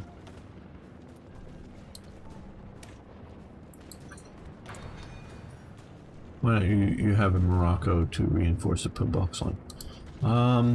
Why don't I?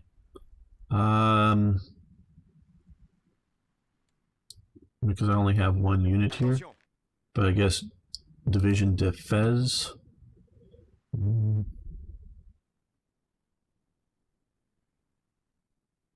Might be better used over here. Sort of keeping these guys defending the capital, but maybe that's... Bougez-vous. Bougez-vous. Yeah, would probably be a little better. What do these guys look like? Singhalese. Okay, another little... Are you sitting in the port? Yes, okay.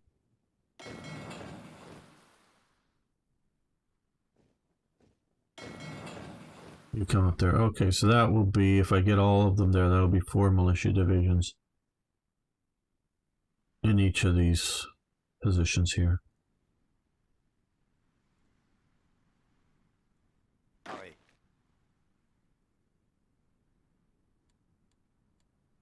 We're going to allow the British to do the main operations here. Okay, unit in Lebanon. No, well, we don't need to do that. We're just going to come to here. I'll have 2 in Corsica holding that way. And the West African unit is Yeah, I don't see. I guess there probably isn't much chance of rebellion. That's sort of what I was sort of worried about.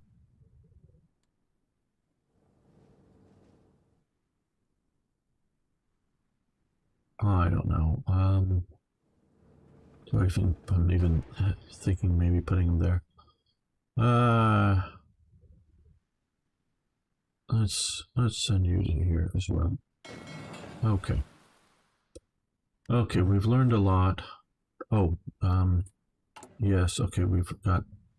We're already working through army partial mobilization here. Because we know in June, about June 10th or so, Italy joins the war. Okay, well, let's start reorganizing. Do we want to change him right now? Offensive doctrine. Let's see, do we have a good defensive doctrine? Logistics. They all look the same. Do all Frenchmen look the same, people? Really?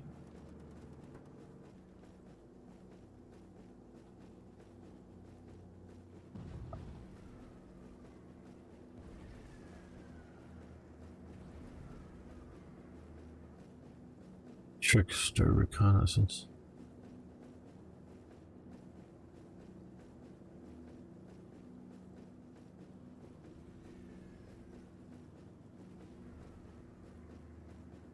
Well, I guess we'll use him. I guess so. Charles de Gaulle, but good for panzers, not for mountain defenses. Yes, they do. I blame their noses. Okay.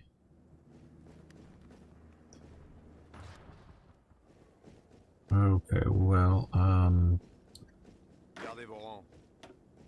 maybe this is the guy we should have in command down here as well. Yeah, I guess we'll keep his units under his command. Now we did before we have enough. We've already done. Okay. Okay. Okay, well, we're going to put one division there just because that's a potential problem.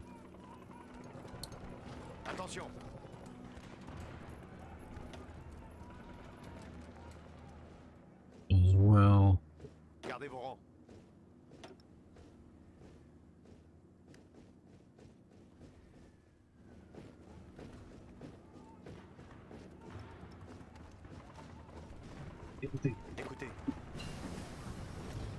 Alright, we determined the Martin bomber here, the American Martin bomber, a better bomber to build, so we'll research that.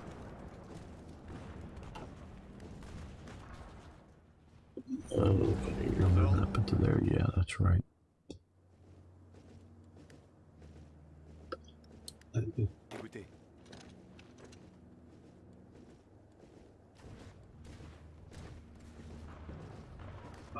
And the mountain division, we'll get to there, so all the mountain fronts will have at least one mountain division with its bonuses in the mountains, along with one or more infantry divisions here holding.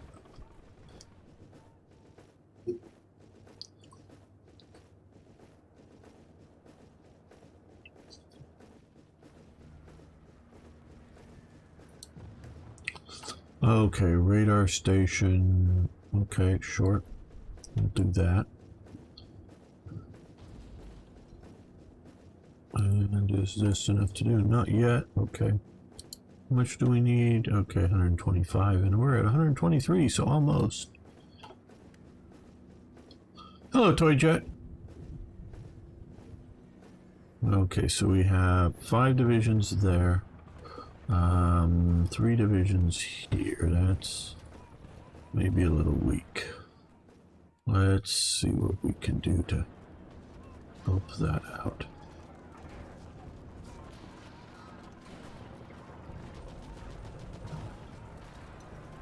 Okay,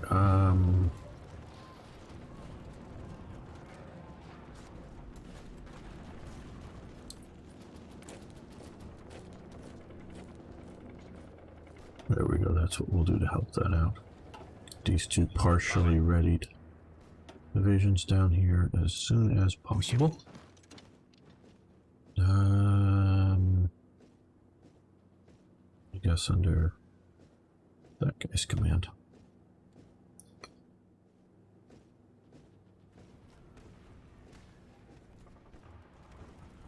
I think we're going to switch. We're going to move there because that seems where the hammer blow falls.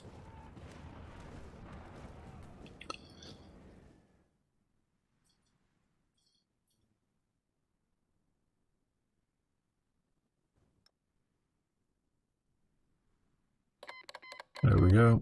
I knew this is coming in. June 10th, June 11th, whatever, yeah.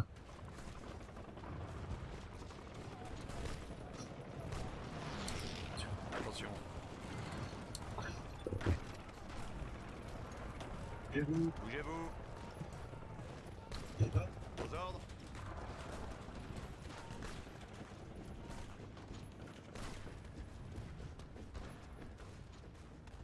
Yes, we are low on manpower.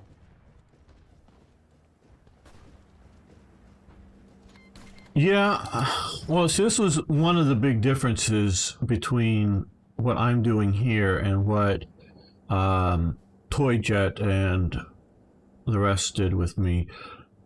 And I was playing as Britain. I sent basically all of these modern forces, not the militia, the home guard type units, wherever they went to. There were a bunch more around somewhere. Somehow the AI disbanded them. I sent all the modern British forces into France, and eventually a lot of them into Belgium, and also holding down here. So that really changes the equation versus currently basically a non-existent BEF. Whether that could help down here against the Italians or help hold Belgium at this point. So there was I knew that's why this playthrough is useful in that it is rather different than this one. Okay, you come down to here, so. Bougez-vous. Arrêt. Arrêt.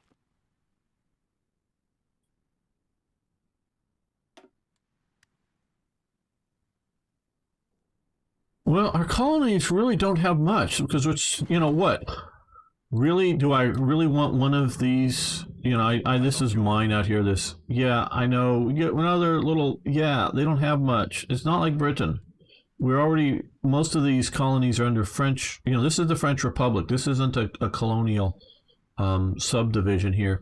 Requesting some of these Tunisian forces, well, they're going to be used in Tunisia. The few Moroccan forces, yeah. See, France is set up different in their system versus Britain. They have fewer indirect rule type things, fewer of that setup. So there really isn't anybody for me to significantly call. So no. Some of those weak units aren't going to stop a German Panzer division.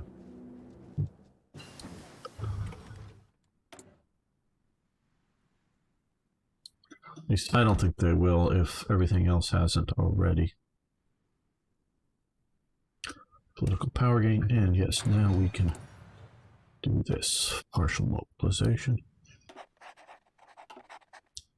And good thoughts, Arno, for sure, but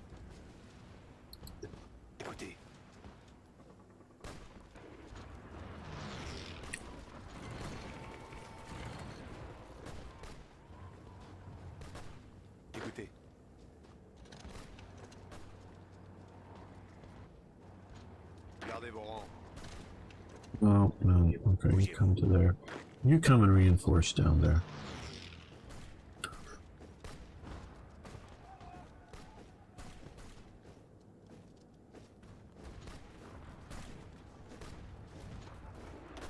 Oh, we need to put the air operations up. Okay. You go after fighters and bombers. You go after fighters and bombers. You go after fighters and bombers. Pause. No. You shoot at the ground, you shoot at the ground, and you shoot at the ground. Yes, we'll take equipment. We could use that. And what are, okay, better tank capabilities. I think we're doing better armored cars. We'll continue with that. But everything you can get from them should be useful in Libya. Yeah, I hear you about being useful in Libya. Well, you're thinking North Africa, but yeah. I don't know. I just... Arrêt.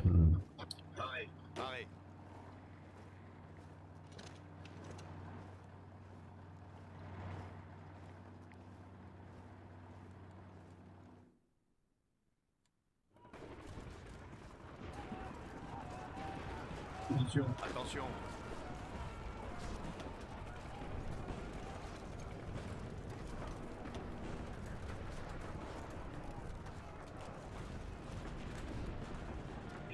Tirs ennemis.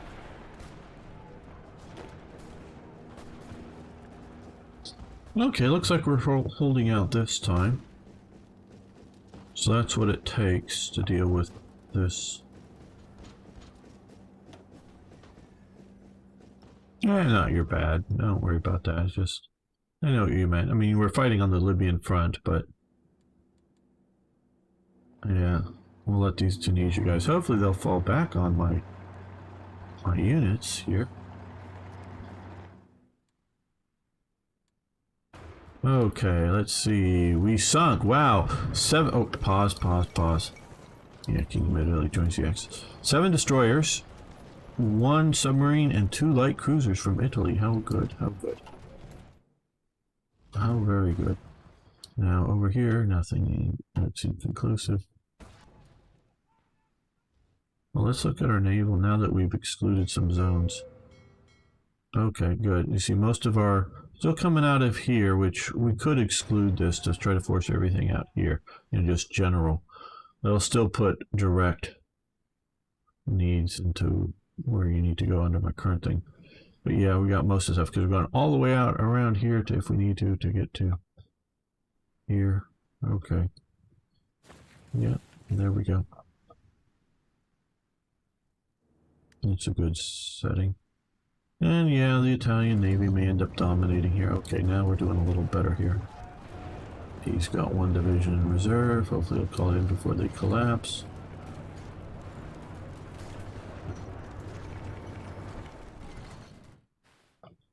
Okay, they're pushing the Maginot Line. They're pushing the Maginot. Maginot seems to be holding. Seems to be holding.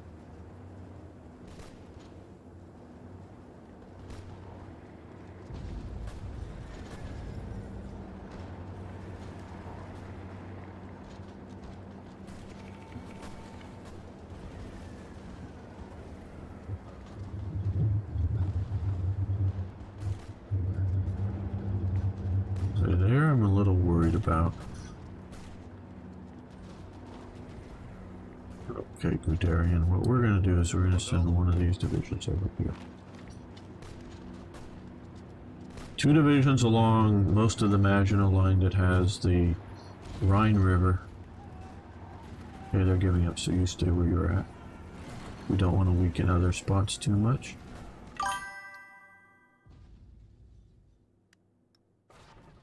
All right.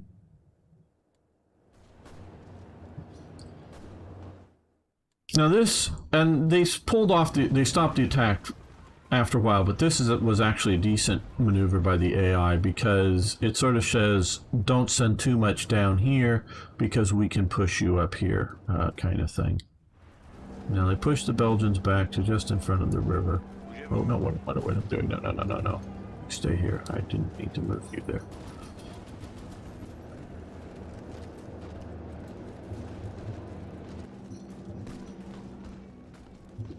We still have a stop line behind them. Just, I'm sort of, you know, these may not be great divisions. Well, that's pretty good. Some of the, okay, some of these guys are just a few tanks. Yeah, 200 tanks, but no real infantry support. But at least they are going to be properly organized when the Belgians fall back on it. Hello, Russian dude. Yeah, sorry, I don't read Cyrillic to even pronounce it out. You may have told me before that your name, but I don't remember. And if you have,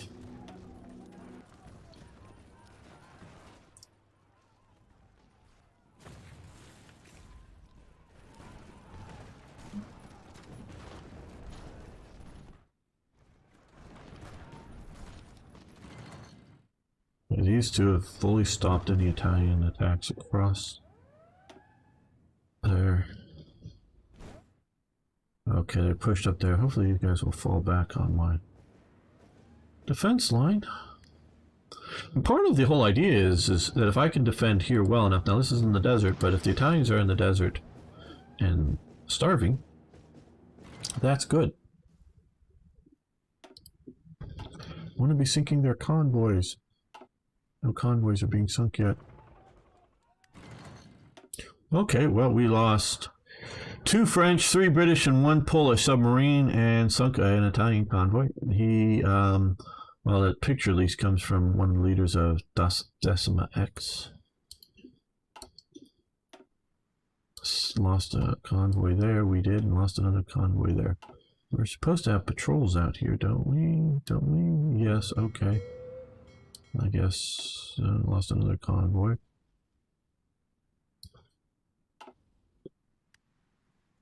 Yeah, my air wings are getting very beat up. That's very true. America, send me fighters and bombers.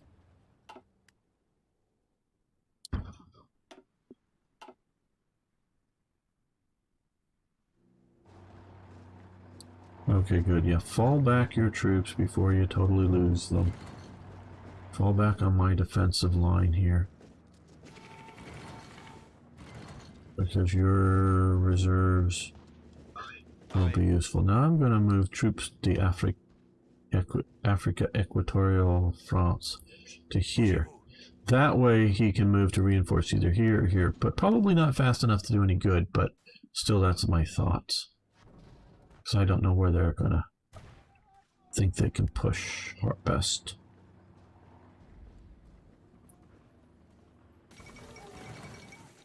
Okay, they cede that to the Russians, and now they're going to join the Axis because they have no other real practical choice.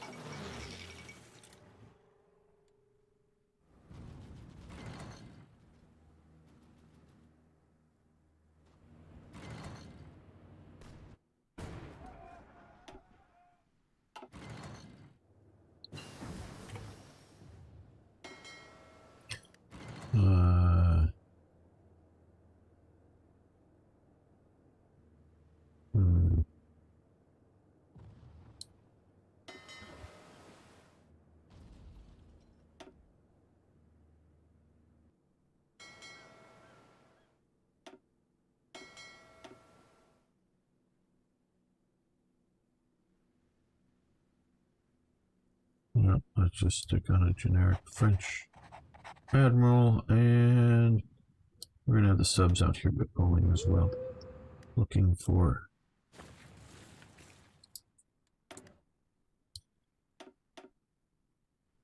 enemies, real or imagined. July 40. Fuel capacity, fuel grace, nice, but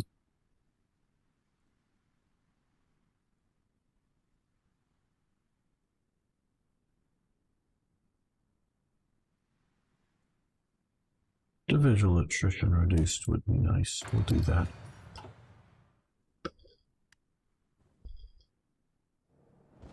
Okay, good. It looks like they withdrew, are able to withdraw both of their divisions. And it looks like they're even going to reinforce over here. Good.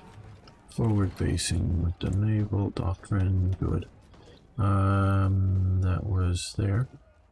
Okay, what do they need? Carrier development.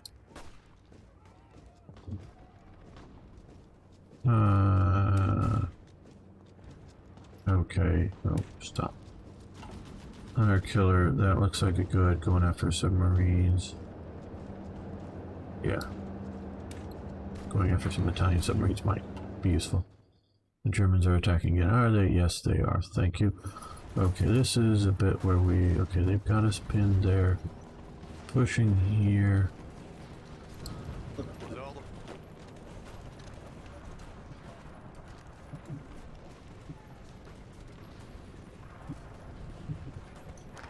Inflation decreases. Remove national spirit inflation. Very good. Military complex nationalization. Very good. Okay, so now we are doing even better. Partial mobilization. Now we're already sort of doing some of that.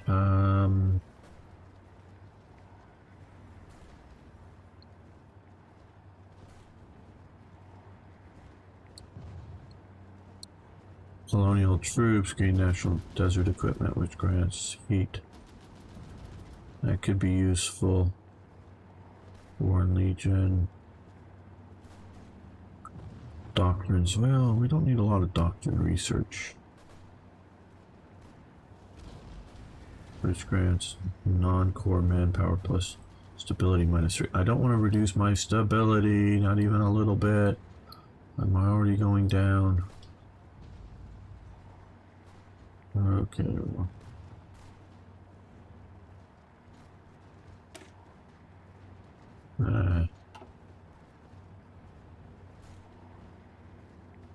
Yeah.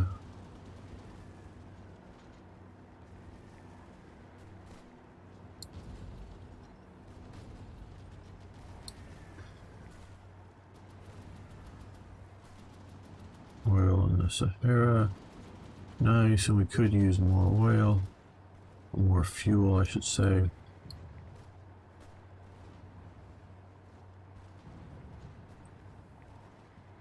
So many days. Develop Indochina 70 days. Develop Tunisia, which we may lose. I don't want to develop something we're going to lose. I think heat attrition would be a useful thing for 42 days. I know it's just a sideshow at best down here, but still. There are 4 military factories down here we are protecting, so that is useful in and of itself.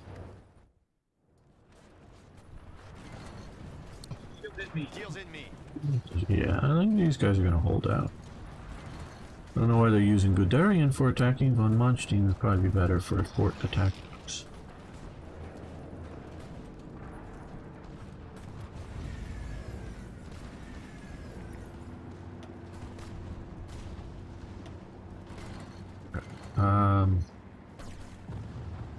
Écoutez. Bougez-vous. Bougez-vous. Attention. Attention.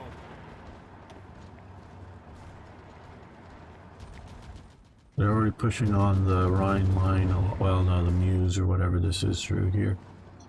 Because this is the Meuse here, and is that still called the Meuse up here? I'm not sure, but looks like they're pushing through here. I could have one French, no French divisions here. Okay, let's move one up there then.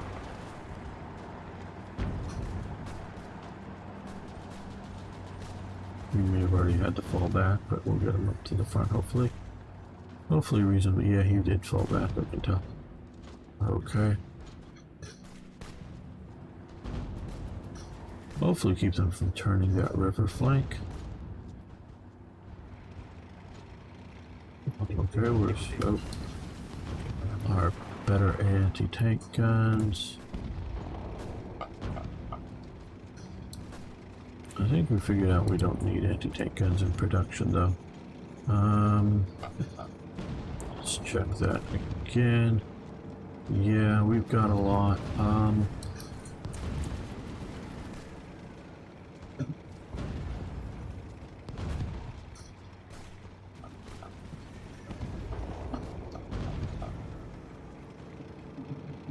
Yeah, I'm just not even going to cancel this. That may be a huge mistake, but I think we will. Not bad to research things.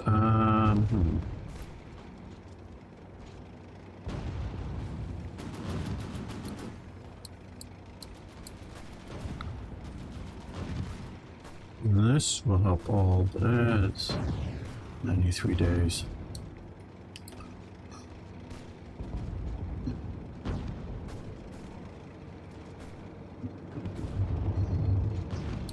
Yeah, we'll do that. Maybe new mountain cannon. No, we're going to do better engineers to help with river crossing things, like coming over here and defending, getting across the Rhine, or whatever. Send these guys in, these guys can go. Well, actually, you know, let's send one of these units in.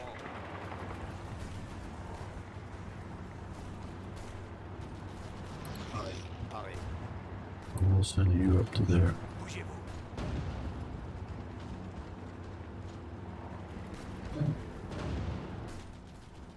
How are we doing down here? Okay, oh, moderately okay, I guess. Well, yeah, okay, they're attacking but suffering a bit. These guys should be operating, shouldn't they? Okay, yep, get up there and that would be better.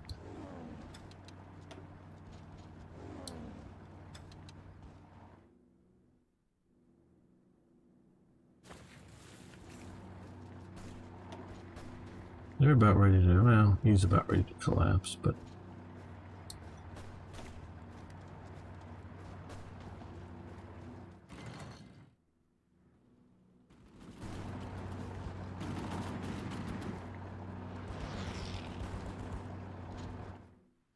And we lost a convoy, boo.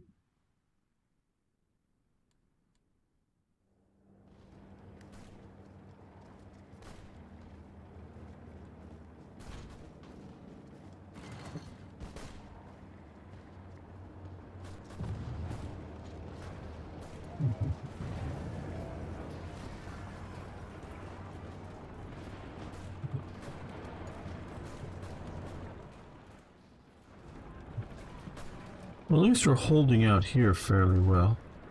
Ah, okay, Lend-Lease, yes, 19 monthly basis rifles, nice. Much better, 93 mount, yeah, rifles and 20 mountain equipment monthly basis. Very good. Help equip our mountain divisions. Now, how are we doing for basic things like rifles? Rifles, we don't have enough and we're not making enough, so I don't want to expand divisional training. Uh-oh, we're about ready to lose there. Uh-oh, okay,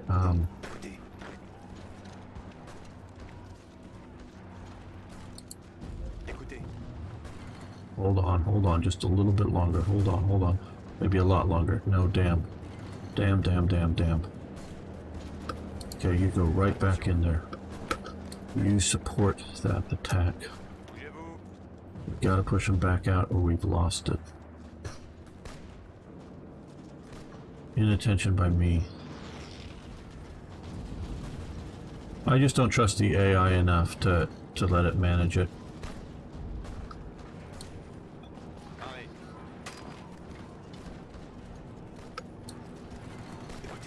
No, you have no organization. Yeah.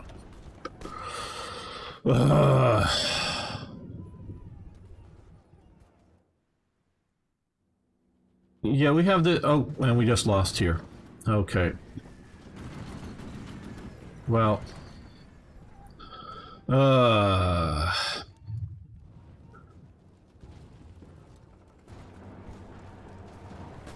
Okay, in my opinion, I've just lost. I know some people like to see things fought out to the bitter end. And yes, we can talk about my inattention to that spot, and I could play it slower, move the clock speed down slower. we really need this level of troops to defend against Italy currently.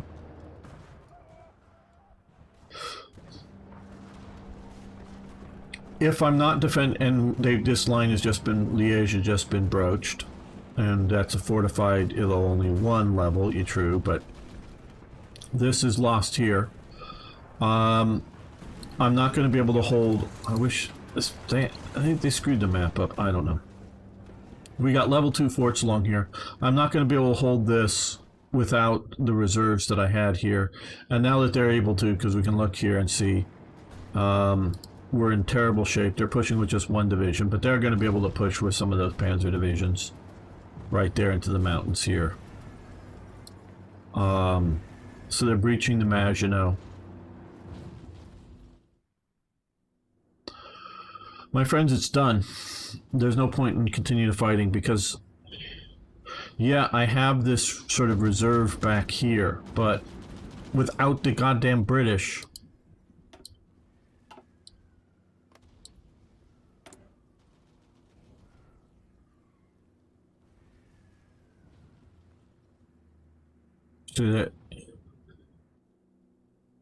without the British helping me, I'm. Now, the British may be taking a very rational view and saying, oh, yeah, France is lost, no point in fighting. But as we've seen with our multiplayer series, if Britain sends a significant commitment, and we haven't even seen the traditional BEF, should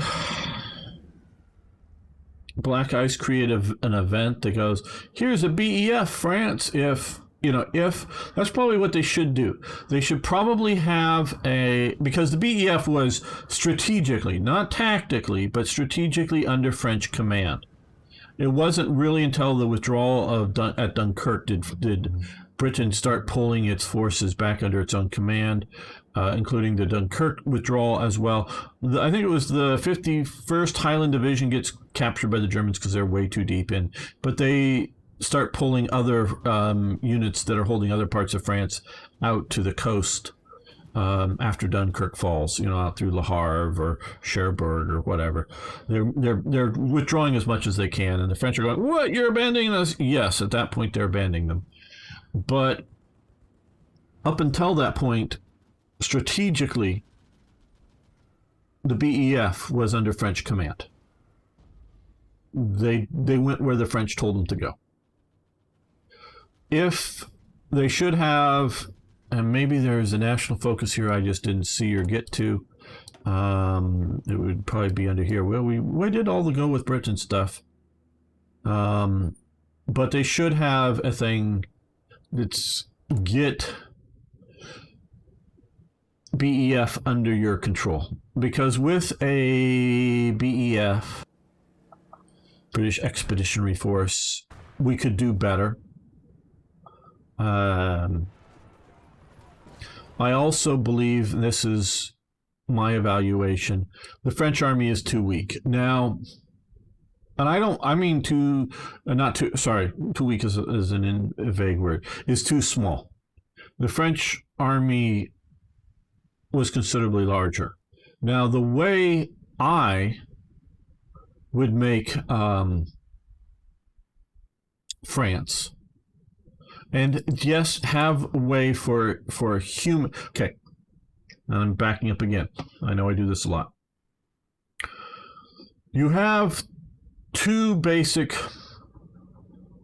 things that you need to do for a war game like Hearts of Iron. One, and I'm a history first player. I want history stuff. But I also want to go, well, what if, in a reasonable way? It's not, well, what if France had nuclear ICBMs in 1932? Or what if the aliens showed up? Or what if they went fascist? Or what if they went communist? Or what, I'm just talking about, well, what if they reorganized their forces a little different? And it isn't like, well, they never had that thought to do that. No, okay, what if they reorganized their forces per the book that de Gaulle publishes before World War II starts? So there's a French general out there, or colonel at the time, and he may have been a colonel at the time he wrote the book, I'm not sure. He was a very young promoted general. Hello, Ivan. No? How you doing? You're hearing me rant a bit. And so, within the realms of likelihood or reasonable possibilities, I like those options. Now, if I'm playing as Germany, I want to take reasonable possible things, playing against a relatively historical France. Now, if I'm playing as France, I want Germany and Italy to behave reasonably historically, and I want to see what I could do slightly different than France. I don't want to just simply do the same thing that France does with us and roll my dice, as it were, to see if we get better results. No, I want to go, well, what if we do this or that different? Like, what if we defend back here along this river and, not move in to try to hold here, and, minor reasonable what if differences. So what I would do as a mod or designer or as a game designer, I guess they're basically the same thing, it's just levels of situation is. If we're looking at historical France and trying to create it, I would make a national spirit here that makes most of these units, once they lose morale enough, to be very, very slow at regaining their morale, or their organization. Once they lose organization, basically they don't get it back for a long period of time. So that makes things like this very doable, in the sense that once they lose morale, now if we can get them for a week or two or whatever time period just sitting somewhere. Hey, thanks for following the channel. Really do appreciate it. You can also subscribe over on YouTube if you aren't already. Just scroll down, you'll see the link to my YouTube channel. Given enough time, a reasonable enough time, yes, these units will regain their organization. But if the Germans, as the main aggressive force here, can keep pressure up on it, just make these forces never able to regain organization. So once a unit collapses, basically collapses if you can keep pursuing it, if you keep putting pressure on it. Now, if they can hold out long enough and it falls back here long enough, it gets reorganized long enough, it can move back to the front line. Yes, but that's how I would organize it, is to have a French army actually larger than the German army in total, because it was larger than the German army. It had more tanks than the German army. The French were really upset with the British once the British started bombing some German territory, because they were worried about the overwhelming numbers of the Luftwaffe were just going to come in and destroy the French Air Force. The French Air Force was stronger than the German Air Force, let alone combined with the Belgian and the British Air Force. It was much stronger.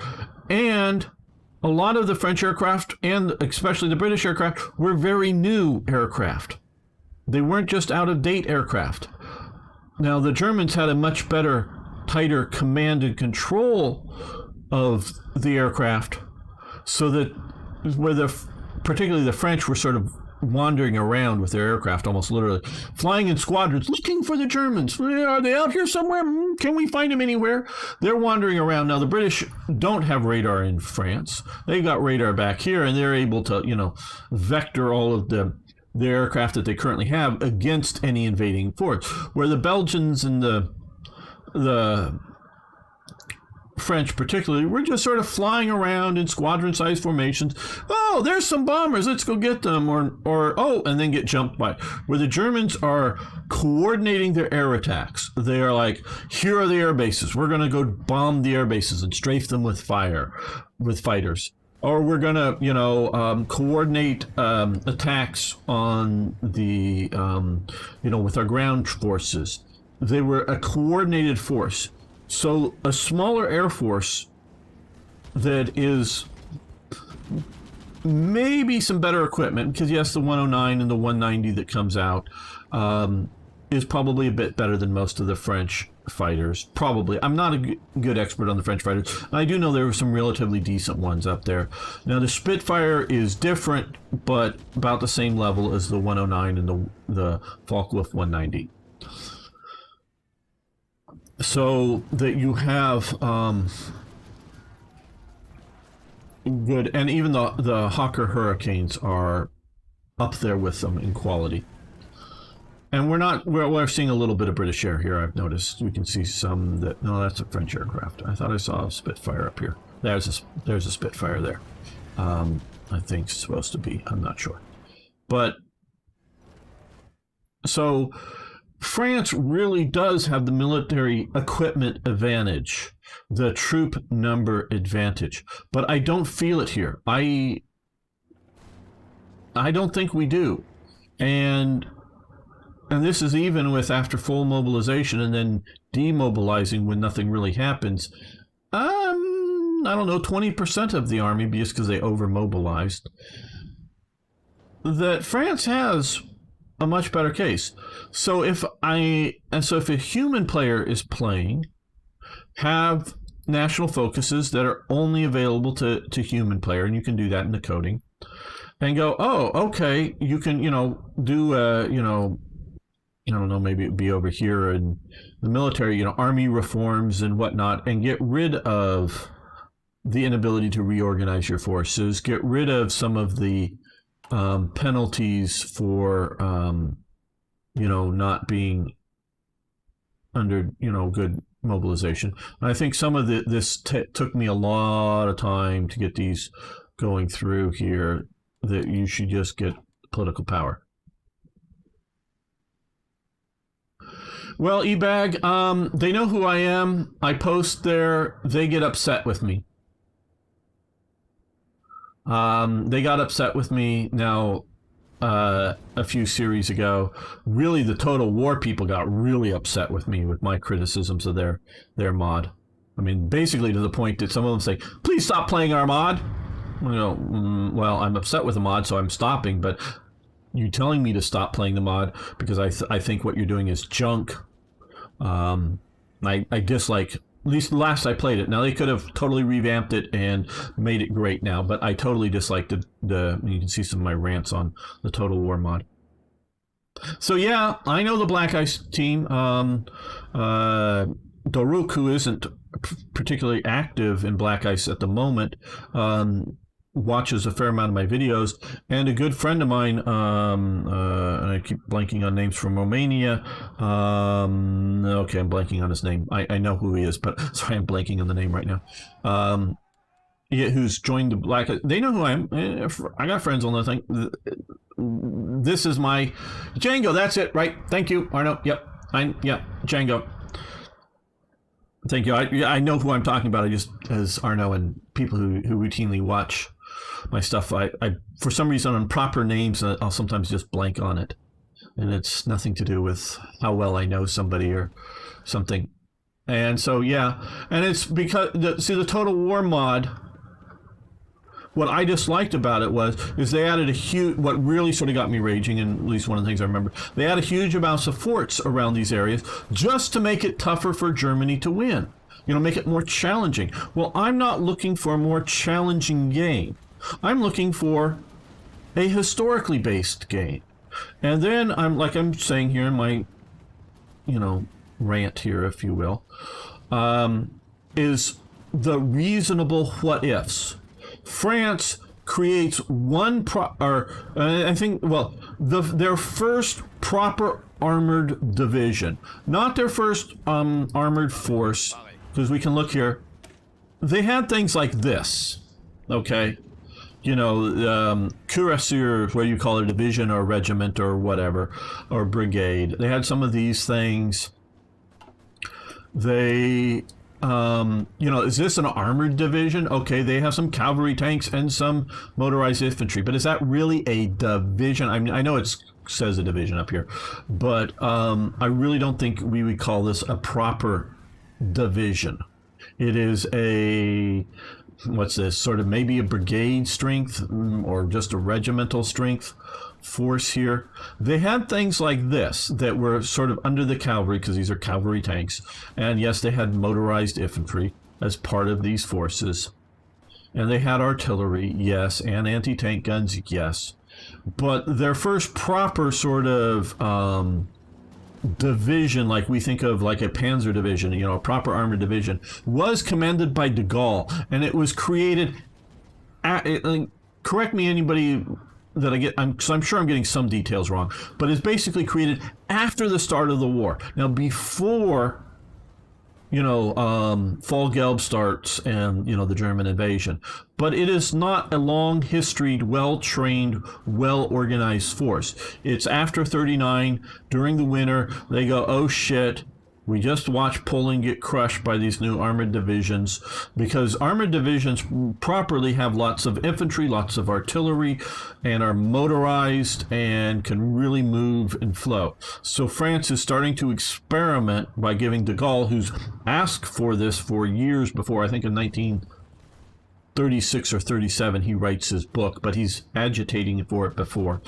And so they give de Gaulle, basically I think the youngest French general at the current time, I don't know if like forever, definitely not if you're talking about the Napoleonic Wars or whatnot, but at least recent time, one of the youngest French generals.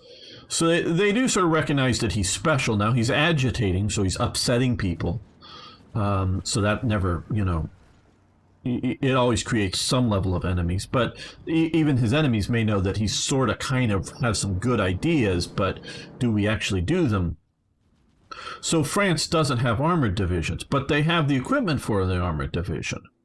So as a human player, well, what if in 1936, the start of the game, does France start developing proper armored divisions, reorganizing? And yes, I know I can come in, but they start out, because everything starts out with very little of, Navy and Army experiences, it's hard to change templates. So either you need to start with a bunch of experience, which I think you should. I like, and I just mean in chats, I've talked to Podcat, the lead developer for Hearts of Iron 4. I like, and I agree with his idea that armies don't just willy-nilly change things all the time. And so the idea that you don't just have 25 different armored divisions, like in Hearts of Iron 3, you can constantly have each armored division slightly different by throwing wet brigades together. No, they're normally trying to be set up on certain, formula, and they're all trying to be the same. And so I like that idea. And I like the idea that you need to, whether you call it army experience or something else, use points to make changes. But I don't like the idea that you start with 0.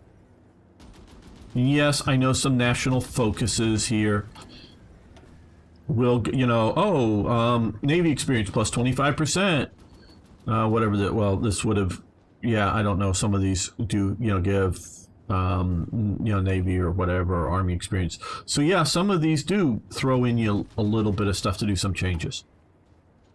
So yeah, making massive changes constantly all the time, that's wrong. Having easily more experience, more stuff being generated, even peacetime, to do some more stuff would be good. Or national focuses to go, well, what if we do something different? What if we're smart French players? Kind of thing. Can we defend against Germany? That's sort of what I want to do with these types of games. I like Gary Grigsby's War in the East and War in the West. I've only played War in the West, but now he is looking at a war game that is sort of like what was available for Barbarossa. Not what you could have made available, but what was. And so it's it's either like a theater or a war game for a particular battle. Those are different things than the grand strategy, which is what this is, game, and where you do the production, you do the training, you do the politics. You got all these sort of decisions up and down the thing, so it's more flexible. And both are very valid things to want to play and study and do, and I like both. I love both. But this is the grand strategy. And so I want a game that is historically based, is historically plausible, that we get to change, but fights historically likely enemies. Italy organized like Italy was. Germany organized like Germany was when I'm playing as France. That's sort of my rant here. And Yeah, I just don't have enough forces. BEF should be coming over either under British control or, but that's probably more of a paradox problem. So they should just either create special divisions to give to France that are British, or have an event that, because the AI won't necessarily rename or relabel any of these divisions, will just turn over certain divisions to France, and then I can move them here and control them. But France needs to be much, because look, we don't even have any Spanish. There were forces. Now a lot of this border here is totally impassable. There might be one or two things that would be considered passable through here, but it might be the idea that this province could get to this province, but this province couldn't get to here, and this province couldn't get to here. So you don't need to defend here. If you just need to defend here and because you can get along the coastway, so you might just need to defend these two provinces, and then you might. I'd have to look at a map and do it. And it's not that can you get a few troops over. It's once you get a brigade or a division of troops over, will they starve on the other side because you can't get a lot of supplies over there? I do know that in the fall of the collapsing elements of the Spanish Republic during the Spanish Civil War, huge numbers of troops and other refugees flooded over these mountains into France, and they were coming over mountain trails. Well, all they had to do was and some people didn't have any food, but all you have to sort of do is get a day or two's food or whatever, and it's going to be a 4-day hike, and you have 2 days worth of food, so you get across and you haven't eaten for 2 days, and then you're sort of in a refugee camp here in France, and France is giving you food. That's different than soldiers coming over here and having no food. You're going to starve, and especially in modern warfare, you need constant supplies of ammunition, fuel, and whatnot, not just some basic food. So really this border should have a few key defendable positions, and the rest you don't care about. But now Black Ice has changed the map, so they can do that. So the Pyrenees here should be much less passable. Not impassable entirely, but much less passable. But yeah, France had plenty of divisions in the back here. Now they commit a lot of the stuff, but this is just So that's my rant. I guess this is the end of the series because I know some viewers want to watch me play this out to defend Paris, but if I can't retake this, I ain't going to be able to defend here. Yeah, I know these are mountains, and okay, I rush what? Rush some of these forces over here in time? Maybe. You get to defend here, okay. They're going to push me out of here because they're able to attack here now. They're going to probably then roll me up here. This is... Oh, I want to click on the province. Only level 2 fortress, so here's level 12 fortress, so I might be able to hold here, but they're going to come through here. They're already getting ready to breach here. We can look at this. Okay, Hauser he's maybe going to collapse, but they're already crossed here at Liège. That's a minor fortified position. That's not fortified. This is fortified. Yeah, so we sort of have a little bit of a light fort, but they're coming through here. And if I'm moving these forces to try to retake this Maginot Line section or hold back in here at Nancy or whatever, that means these aren't defended. So they're going to come around here. They've broken through, and yeah, it was just a minimum entrenchment line. It wasn't a proper fortification line. And maybe better attention by me here might have held it, but for how long? One division here is probably going to breach this in time, and these guys, oh no, actually we're holding here, but these guys here, they're probably going to breach through here. So this guy was meant to be a reinforcement to whichever one. But yeah, yeah, I just don't see holding this with what we have here.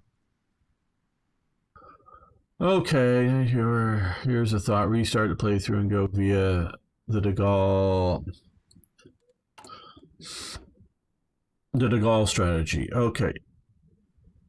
I don't think I have the ICs to build enough mechanization.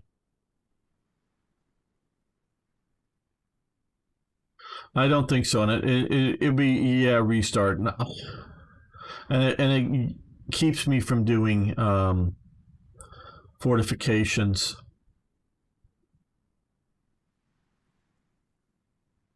If you could do both,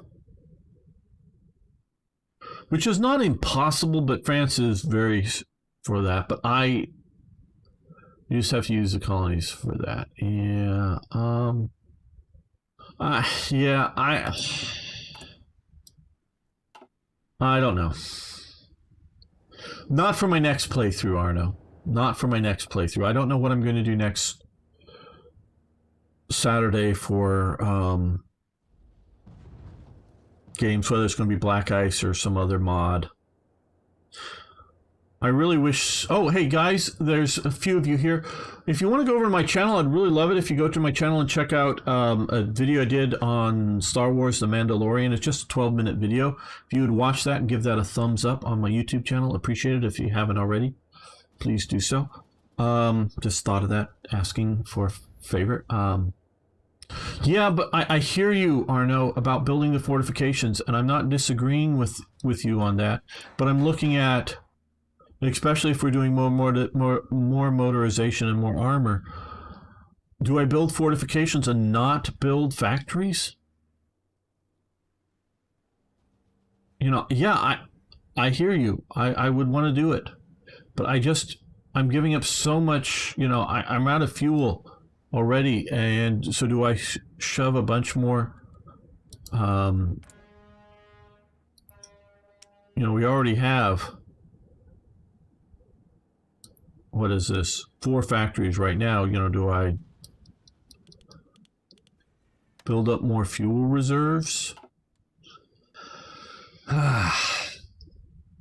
Maybe do a naval Italy next week. Well, we can see. Yeah, I don't know what I'm going to do next week. I know Black Ice gets the most views, but I also get feedback from people that really like Black Ice that they want to see me feature other mods. So I don't know. Toyjet has given me a list of mods, and I may be trying one of those mods next week. Seeing what nation, whether it's back to Germany or something else. Because if you do enough different mod, it's worth going back to Germany just to see how Germany plays with it.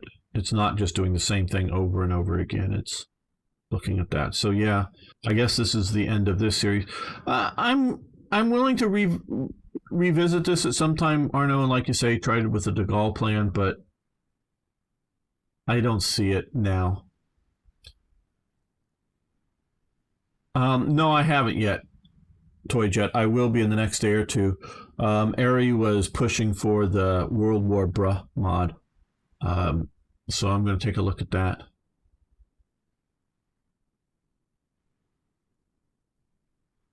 Japan, yeah. Not with Black Ice, though, after Toyjet's experience with Japan and the super buffs for China. It's overly buffed up for China. That's just unfun and unhistorical. Meaning Japan can't even hold the coastal cities.